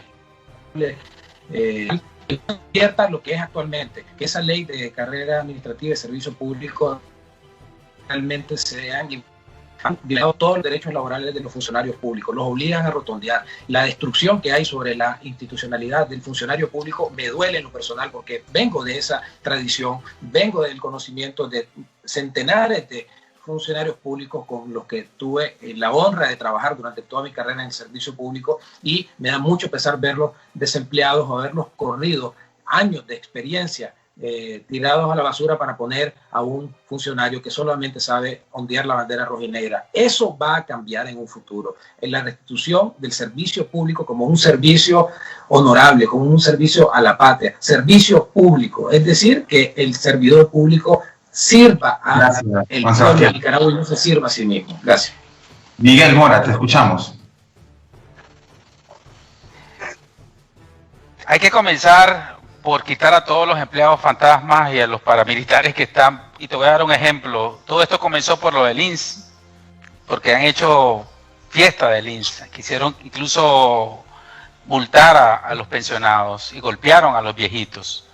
Hay como 15.000 empleados fantasmas innecesarios en el INS. Hay que meter auditoría y sacar. Hay mucha gente también, y tengo que venir en defensa porque muchos de los empleados públicos están ahí por obligación, porque no tienen otro empleo, porque son gente de carrera, que ha hecho carrera y que son honestos e íntegros y que no se han manchado las manos. Ellos tienen que estar tranquilos, porque no se vendría con un ánimo de revancha o de barrer, sino de limpiar toda esa podredumbre de corrupción que yo te estoy dando un ejemplo en el caso del INS. Estamos hablando aproximadamente de 15.000, cada uno gana 25.000 Córdoba, estás hablando de 10 millones, casi 11 millones de dólares al mes, solo por mantener toda esa planilla de, en su mayoría, paramilitares o empleados fantasma o como producto de la corrupción. Imagínate todo eso en el sector público. Y hay una gran mayoría de empleados que son dignos, que son profesionales y que hay que respetar, y ellos tienen que estar tranquilos en eso. El que no la debe, no la teme. Y creo que tiene que ser después buscar todas estas personas que han sido despedidas por simplemente haber pensado diferente y tratar de que gran parte de nuestro recurso humano que se ha ido como producto de buscar una mejor vida, jóvenes profesionales que se han educado brillantemente puedan regresar para que se sacrifiquen, porque si vas con el espíritu de sacrificio es una tarea muy grande y dolorosa estar en el servicio público. Gracias, Miguel. Félix, adelante, te escuchamos. Creo que es fundamental que el servicio público sea visto, resignificado y posicionado como un acto de amor a Nicaragua, un acto de servicio al país. En ese sentido, yo propongo concretamente en el tema de la construcción de un servicio público azul y blanco, en el sentido de que nunca más habrá una bandera roja y negra en ninguna institución del Estado, los siguientes 10 puntos. En primer lugar, respeto a los convenios colectivos de los gremios, como por ejemplo de maestros y trabajadores de la salud, con quien tengo una cercanía particular. Es lamentable que muchos maestros y trabajadores de la salud han sido expulsados por querer ejercer su profesión dignamente y no someterse al proselitismo partidario. Es fundamental respetar la integridad de la carrera administrativa, específicamente y de manera particular de los trabajadores que están en la primera línea de defensa y de lucha contra la pobreza. En segundo lugar, establecer un sistema de meritocracia. Juan Sebastián lo ha detallado con mucho cuidado. En tercer lugar, resignificar lo que originalmente era la ley 290, la ley de carrera administrativa, que fue completamente desvirtuada por el régimen de Ortega. En cuarto lugar, establecer un cargo de puntaje de concurso para los cargos públicos más técnicos. Establecer una carrera diplomática que fue completamente desmontada por el régimen de Ortega. En sexto lugar, cero tolerancia al nepotismo. Basta de ver el Estado como un botín en donde a los familiares y a los amiguitos se les reparten los cargos. En séptimo lugar, revisión de privilegios, que es eso de andar con los cargos del Estado, megasalario y del proselitismo en los cargos públicos. Octavo punto, reducción del 50% de los cargos ministeriales. Ortega ha creado un montón de cargos ministeriales sin sentido. Establecer el gabinete más joven en la historia de Nicaragua y finalmente reducir el salario del presidente al nivel del salario de un maestro de educación primaria como un compromiso por el país. Muchas gracias.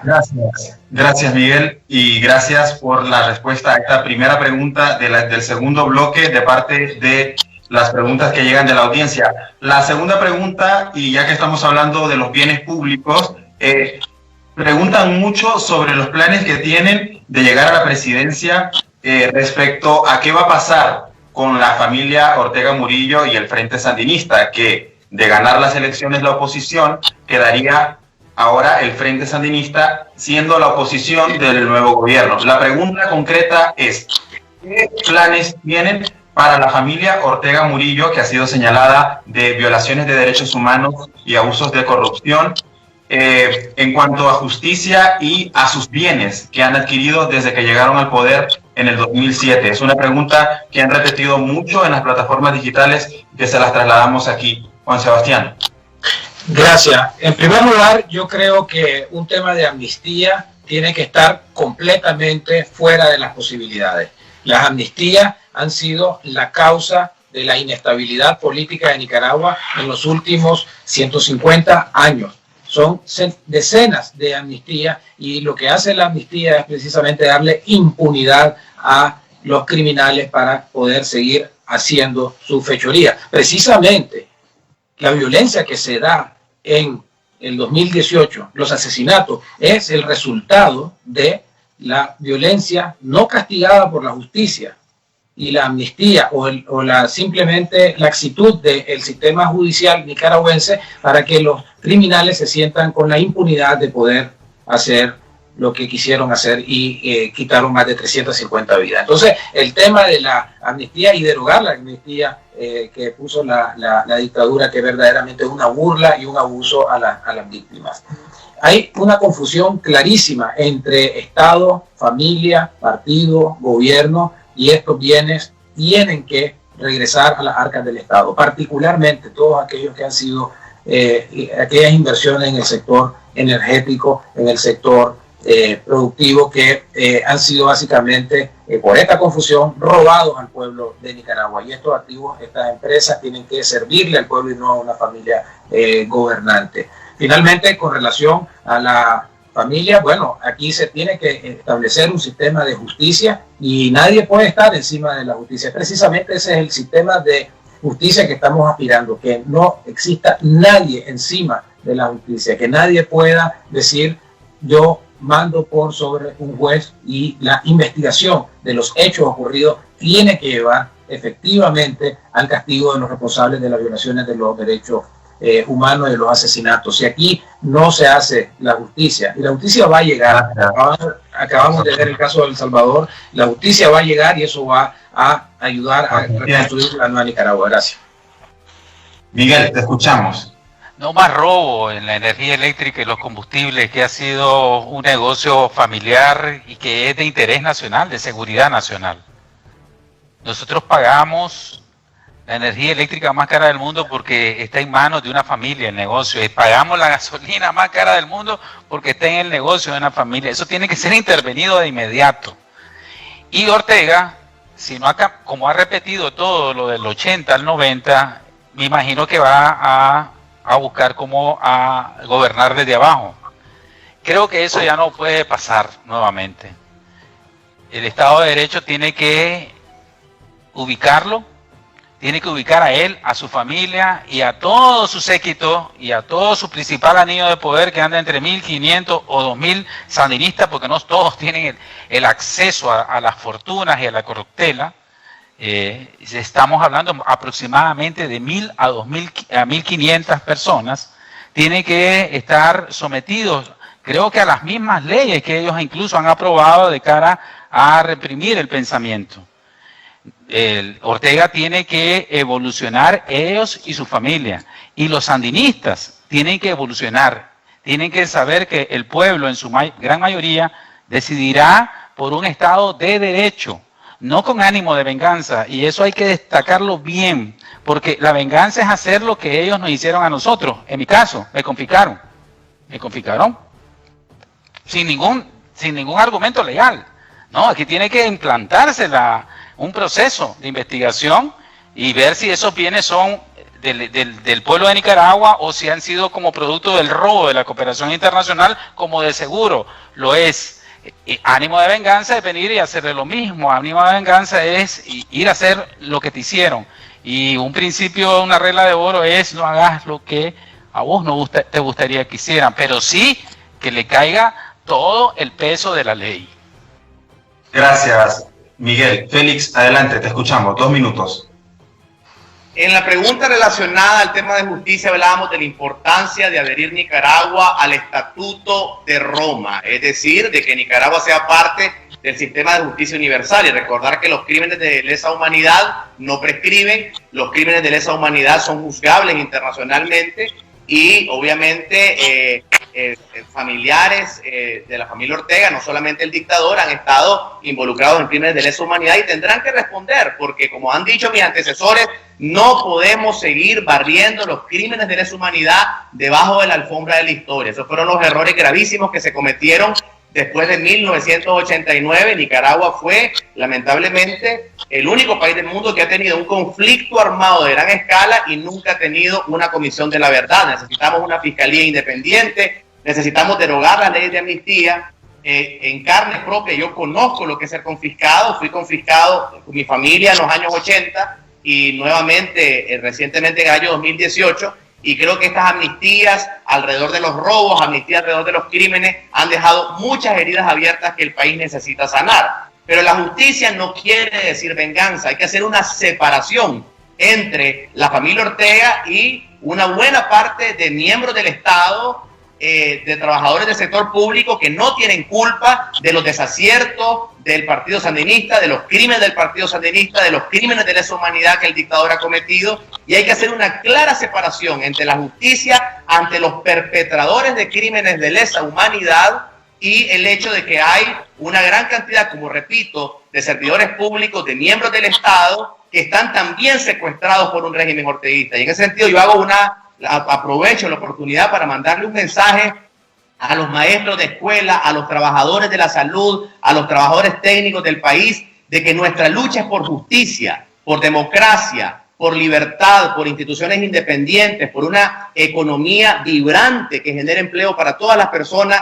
No se trata de ver Nicaragua como una lucha entre izquierdas y derechas, esta es una lucha de democracia contra dictadura. Gracias. Gracias, Félix. Hemos concluido este segundo bloque de preguntas de la audiencia. Ahora vamos a continuar con el tercer y último bloque de preguntas de este Nicaragua Debate. Sin embargo, les invito a seguir dejando sus preguntas en las plataformas digitales de Despacho 505, 100% Noticias, Nicaragua Actual y La Lupa. Leticia, adelante. Gracias, Uriel. En este tercer bloque de preguntas, en 2020, cerca de 71 mujeres fueron asesinadas por hombres en Nicaragua y se convirtió ese año en uno de los más violentos para las mujeres. ¿Cuál es su posición sobre la violencia de género? Algunas defensoras critican que no se ve el tema con la gravedad que se merece. Juan Sebastián Chamorro. Gracias, Leticia. Yo creo de que este es un tema que se debe ver con la máxima gravedad del caso. El hecho de cometer un acto de violencia, mucho menos un asesinato, por la calidad de género es totalmente inaceptable. Y aquí sí debe haber el peso más fuerte de la ley. Y además debe haber una política de prevención a la violencia en contra de las mujeres y en contra de todos. Porque aquí tenemos que entender de que cuando se dan actos violentos como sociedad, la violencia perdura en toda su forma y el feminicidio es una de ellas y es realmente la fuerza de la ley la que se debe de implementar. Yo he sido una persona que ha trabajado por los derechos de las mujeres desde muy temprano en mi carrera profesional. Lo mencionaba Félix de que había ganado un premio. Yo en el año 2008 obtuve el premio mundial de mujeres que progresan, dada por la organización Mujeres que Progresan. Fue un premio compartido por la congresista estadounidense Nita Lowey, y la razón por la cual nos dieron ese premio es porque rompimos la barrera en la construcción de las carreteras, particularmente León y Coneloya, a la entrada de mujeres a la construcción de carreteras, y ahora este fue un proyecto pionero y esto ayudó a que efectivamente las mujeres ahora sean parte de un sector donde no hay la participación de las mujeres. Mi percepción sobre lo que hay que hacer por la equidad de género se debe de centrar en tres cosas fundamentales. El tema del acceso, el ejemplo de las mujeres en la carretera. Entonces, hay que romper las barreras para que las mujeres puedan participar en todos los servicios. La solidaridad, es decir, de que los grupos de mujeres efectivamente puedan intercambiar en temas de violencia, en temas de eliminar barreras, y la asociatividad, porque la asociatividad hace la fuerza. Más recientemente trabajé, dirigí un trabajo de investigación sobre violencia digital en mujeres en liderazgo en FUNIDES, que tuvo un impacto muy importante también. Gracias. Gracias, Juan Sebastián. Miguel Mora. Sí, yo activaría de inmediato y de verdad todas las secretarías de la mujer que implantó en su momento, creo que doña Violeta, pero en verdad, con un personal que no las revictimice, que las sepa atender 24 horas, 7 días a la semana. Tendría que haber una fiscalía, hay que promoverlo. Sabe que desde el Ejecutivo no se puede hacer todo, pero se pueden promover con el peso que tiene la presidencia de Nicaragua, por las leyes y la Constitución, una fiscalía especial y un juzgado especial que mire y trate con guantes de seda a la víctima, sobre todo a la víctima de la violencia en el femicidio o el maltrato. Creo que hay que impulsar desde los primeros años de educación, desde el kinder, primaria, secundaria, y proponer a la universidad, porque la universidad tiene que tener autonomía y cátedra libre, que se eduque en el respeto a la mujer nicaragüense, a la mujer madre, a la mujer hermana, a la mujer esposa y a la mujer hija, y a los niños y a las niñas particularmente. Es una verdadera pandemia, porque las principales violaciones y abusos vienen de la propia familia, eso lo tenemos que decir, y eso es parte de la violación o la falta de principios, falta de temor a Dios, falta de principios que está reinando en nuestra familia. No solo el agresor no viene de Marte, el agresor está viviendo con ellas, y eso es falta de principios, y ahí tenemos que hacer una alianza con los principales líderes religiosos que marcan una pauta en este tipo de principios, para que los varones tengamos un norte y también tengamos capacitaciones internacionales. Pero la educación es esencial. Yo comenzaría desde los más niños hasta los más jóvenes para poder cambiar esta realidad. Gracias. Félix Maradiaga. Quiero agradecer a quien hizo la pregunta, porque ciertamente es uno de los problemas más urgentes en Nicaragua. Vengo de una organización que dedicó 16 años de su existencia al programa de prevención de violencias, al programa de nuevas masculinidades, y fuimos durante más de 15 años la organización pionera, junto a otras organizaciones que trabajamos en el consorcio de atención a la violencia de género. Y en ese sentido, las estadísticas chorrean sangre en Nicaragua. Nicaragua es el segundo país de América Latina con el mayor embarazo adolescente. Todos los años más de 1.500 niñas menores de 15 años dan a luz a consecuencia de una violación sexual. Nicaragua tiene uno de los índices más altos de violencia sexual, que prácticamente el 12% de las mujeres, según una encuesta que hizo IEP en el año 2016, han admitido haber sido víctimas de violencia sexual. ¿Qué hacer alrededor de esto? Y voy a poner un tema sobre la mesa que para muchos es tabú, pero tenemos que establecer cero tolerancia a los abusadores, particularmente aquellos que están en posiciones de poder. ¿Cómo es posible que Nicaragua tenga a un violador sexual en el poder? Y hay que decirlo, porque cuando tenés un violador sexual en posiciones de poder, como alcalde, como diputado, como gerente general de una empresa, eso de alguna forma envía un pésimo mensaje al resto de la sociedad. Hay que romper el silencio. Mientras estamos en este debate, miles de niñas nicaragüenses son víctimas de acoso. Hay que establecer programas de prevención, las comisarías de la mujer, programas de empoderamiento económico de las mujeres, pero pasa por el cambio de cultura, pasa por establecer un programa nacional desde primer grado en adelante, pero además de eso, cero tolerancia a los abusadores. Muchísimas gracias por el tiempo récord, Félix Maradiaga. Vamos a pasar a la segunda pregunta de este tercer bloque. Ortega regresó al poder en 2007 y se penalizó el aborto en el país. ¿Qué opinan sobre el aborto en Nicaragua? Juan Sebastián Chamorro. ¿Podría repetirla, Uriel? Sí, Juan Sebastián, la pregunta es, cuando Ortega regresó al poder en 2007, se penalizó el aborto en Nicaragua. ¿Qué opinas sobre el aborto en el país? Gracias. Quiero decir que en términos personales me declaro una persona provida.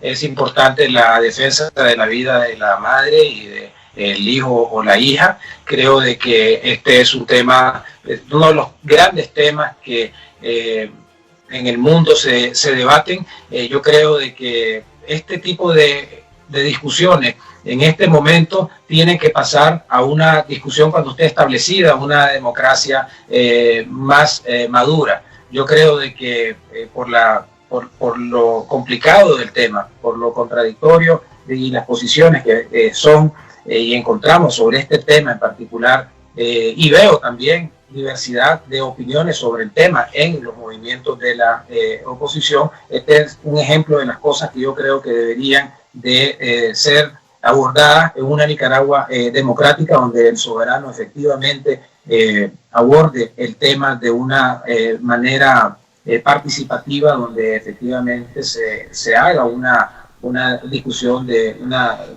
sobre este tema en particular. Yo creo de que en este momento llegar a discusiones ideológicas complejas como las que estamos viendo con relación al aborto ayudaría solamente a distraer la opinión hacia un tema fundamental que es ahorita la muerte que representa la dictadura en Nicaragua. Y yo creo que en este momento, precisamente, y esto siempre va a ser un tema de debate, yo creo que se deben de abordar desde un punto de vista práctico todas las diferencias que pueden haber sobre este tema de una manera democrática y darle al soberano la decisión sobre qué es la política pública más apropiada. Pero de nuevo, yo insisto que lo fundamental acá es la preservación de la vida como un elemento fundamental en toda política pública además.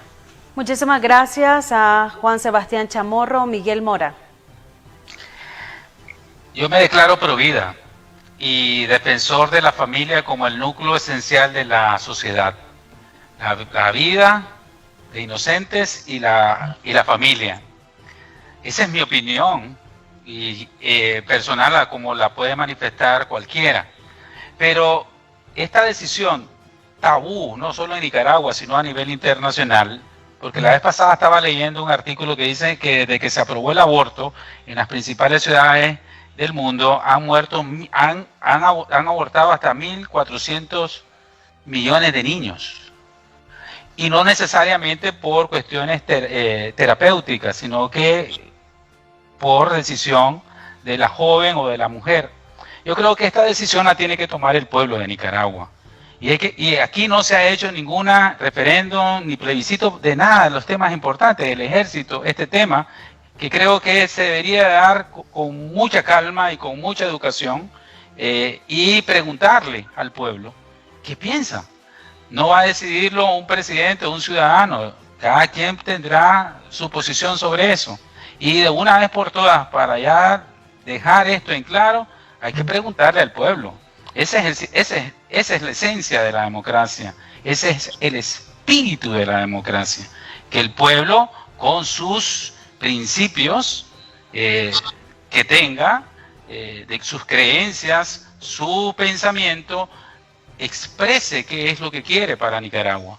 Y esperamos respetar en una consulta al pueblo para que este tema espinoso, no solo en Nicaragua, sino a nivel mundial, pues también lo superemos aquí en nuestro pueblo. Pero no creo que sea un tema prioritario, porque estamos entrando a una restauración de la democracia, a una restitución, por ejemplo, de darle la justicia a las madres de abril, darle una atención psicológica a las mujeres que han sido afectadas en todo este tiempo.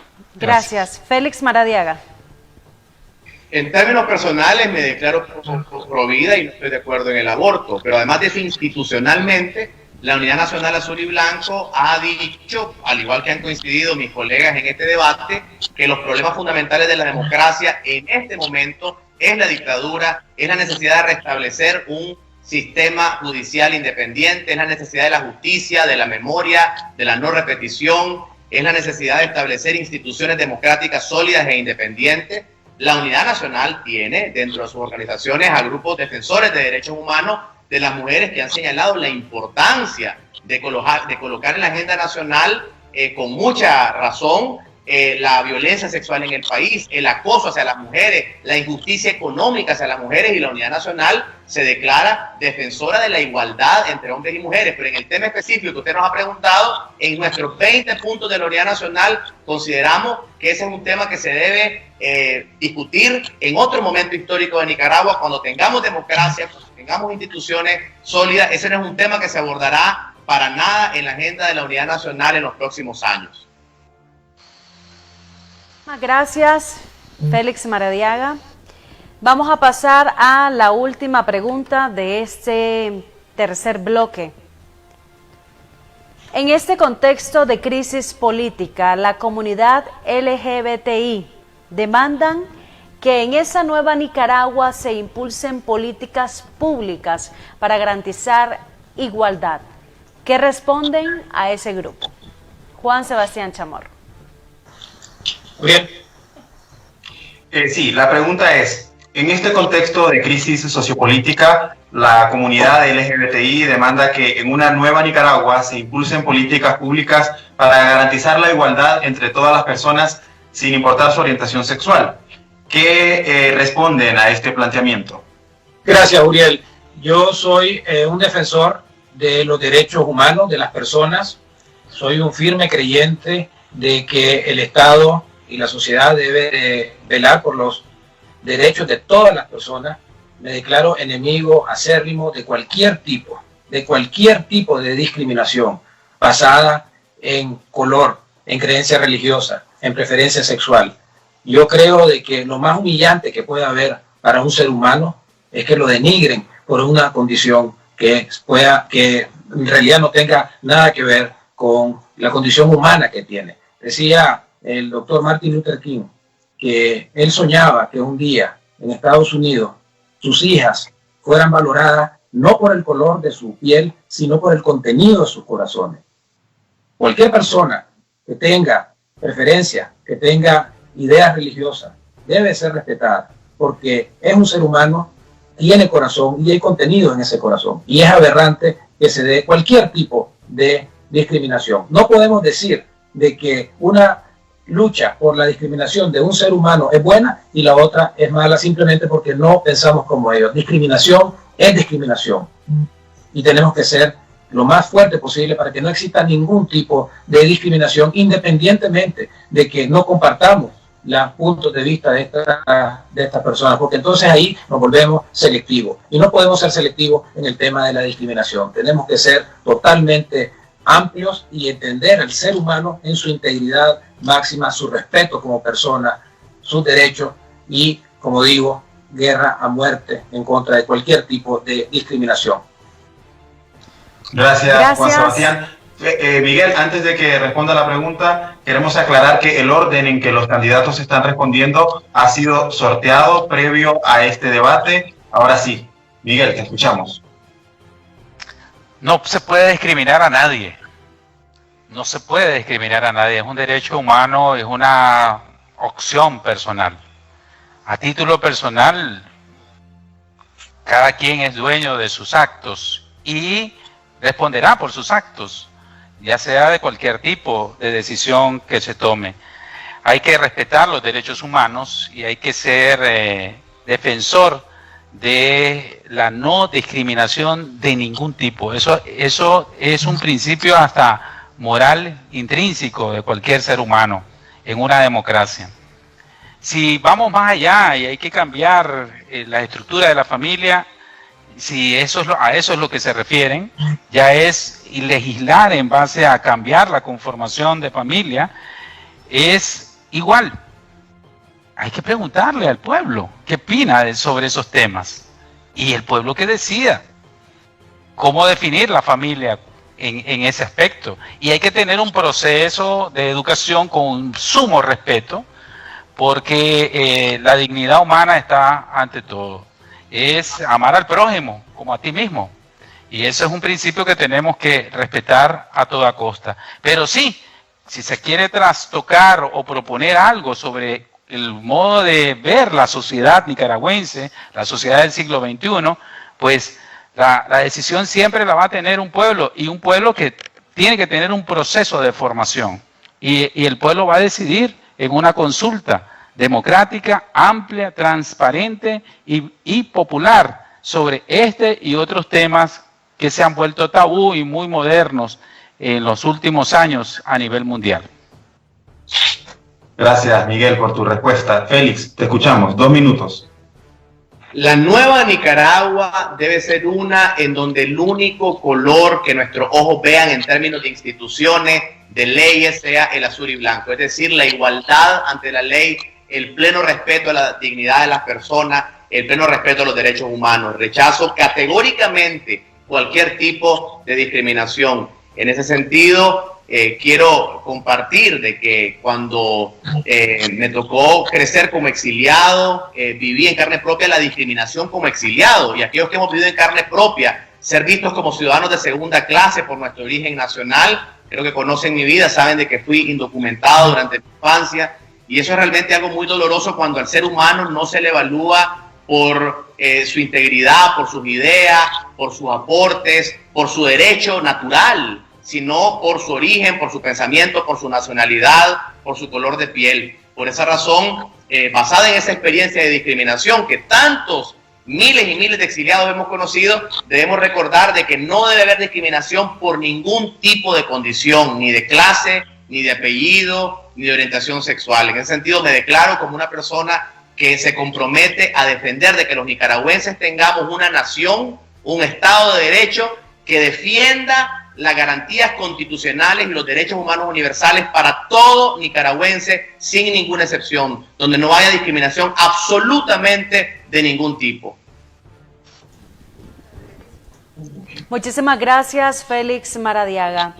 Concluimos las preguntas en Nicaragua Debate y les damos un minuto para que envíen un mensaje a los nicaragüenses. En el mismo orden, Juan Sebastián Chamorro. Muchas gracias, Leticia. Muchas gracias, Uriel. Quiero agradecer la comparecencia también de mis hermanos de lucha, Miguel y Félix. Reitero de que esto debió haber sido algo presencial, pero Félix tiene casa por cárcel, no están las condiciones para hacer esto presencial, pero va a haber un momento en Nicaragua para que podamos tener estos debates más íntimamente y con un intercambio más cercano. Yo he querido esta noche explicarles un poco de mi experiencia como persona, porque creo yo de que este debate ayudan a que puedan encontrar de qué están hechos cada uno de los liderazgos, qué pensamos, qué queremos hacer sobre Nicaragua, cuál es nuestra experiencia. Y yo creo que este ha sido un hermoso ejemplo de democracia, de que la oposición nicaragüense está dispuesta a tener este tipo de intercambios, de hablar de temas que nos separan, que nos unen, que son controversiales y pueden ver contrastes, cosas en común, cosas en diferencia. Yo quiero decir pues de que mi experiencia del servicio público está a la orden. Reitero de que si aquí tenemos que ir con un candidato único y si el destino me elige que así sea, muy bien. Y si no, yo voy a apoyar al candidato único con todo mi esfuerzo, con toda mi determinación para acabar con esta pesadilla que se llama la dictadura de Daniel Ortega. Así que con este mensaje positivo creo que se ha hecho una buena lección de democracia y de nuevo muchas gracias a los medios de comunicación por la realización de este debate. Miguel Mora. Yo creo que esto es una muestra de que hay de dónde y hay que seguir resistiendo, de que pese a estar bajo una bota dictatorial, criminal y grotesca, la libertad uno la lleva en el corazón, la lleva en el espíritu, se la da Dios como libre albedrío en el pensamiento.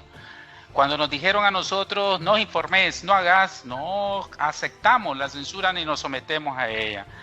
Quiero agradecer a Félix y a Juan Sebastián por compartir este momento que es una muestra de que la democracia vive en nosotros, que mientras el dictador diga ustedes no existen, ustedes no tienen derecho, ustedes los puedo echar presos a la hora que quieran, somos nosotros los que decidimos vivir en libertad.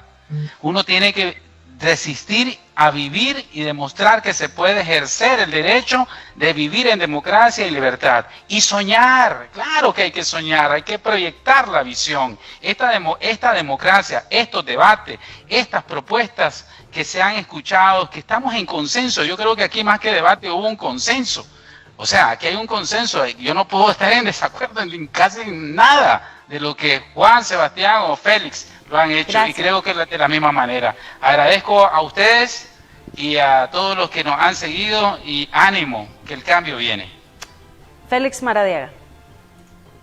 Antes de esta interacción tenía una llamada con una señora, Marta, probablemente nos está viendo, y la estaba escuchando sus periplos, su dolor de no poder comprarle los útiles escolares a sus niños.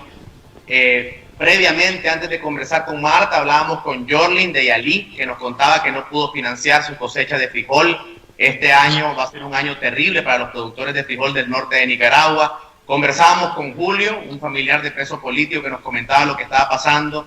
Yo le digo a Marta, a Jorlin, a Julio, que vienen tiempos mejores para Nicaragua. Yo ofrezco mi corazón para este país, desde la posición que la patria, que Dios me asigne en el lugar que sea.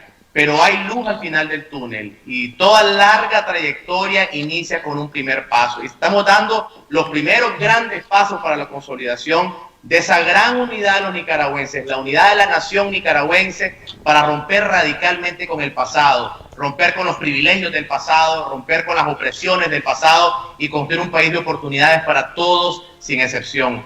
Quiero agradecerle también a Miguel, a Juan Sebastián. Conozco personalmente la lucha que ellos han hecho. Hubiera querido tener en esta llamada también a Medardo, nuestro hermano de lucha, tener en esta llamada tal vez a George Enríquez, que también es un gran defensor de los derechos del pueblo afrodescendiente, a nuestra amiga Cristiana. A ellos les envío también un saludo y decir que sea quien sea, que Dios y la patria decida, estoy seguro que el futuro de Nicaragua está en buenas manos, porque está en manos de sus mejores hijos. Vienen tiempos mejores y no temamos ni desmayemos, porque el Señor está con nosotros. Gracias. Gracias, Félix, por tus palabras. Gracias a Juan Sebastián Chamorro, a Félix Maradiaga y Miguel Mora Barberena por acompañarnos en el primer programa de Nicaragua Debate. Gracias a todos ustedes que estuvieron conectados hasta el final, esa enorme audiencia que nos miró a través de las páginas en redes sociales de Facebook de En 100% Noticias, Despacho 505, Nicaragua Actual y La Lupa. Gracias a todos ustedes por informarse con nosotros. Uriel. Gracias, Leticia, gracias a todas las personas que se conectaron en este primer Nicaragua Debate. Ojalá no sea ni la primera ni la última y que este tipo de prácticas, y es nuestro deseo también como medio de comunicación, que se puedan continuar a lo largo de estos meses cuando más nos vayamos acercando a la fecha de las elecciones, y que este tipo de prácticas, este tipo de debates que son democráticos, que son sanos, también se puedan en un futuro próximo legalizar, de alguna manera institucionalizar, o que queden establecidos por ley en Nicaragua. Gracias a todos los que se conectaron y nos vemos en la próxima. Así es, enviamos un saludo también a todos aquellos que nos vieron a través de Twitter. Gracias por habernos acompañado. Muy buenas noches.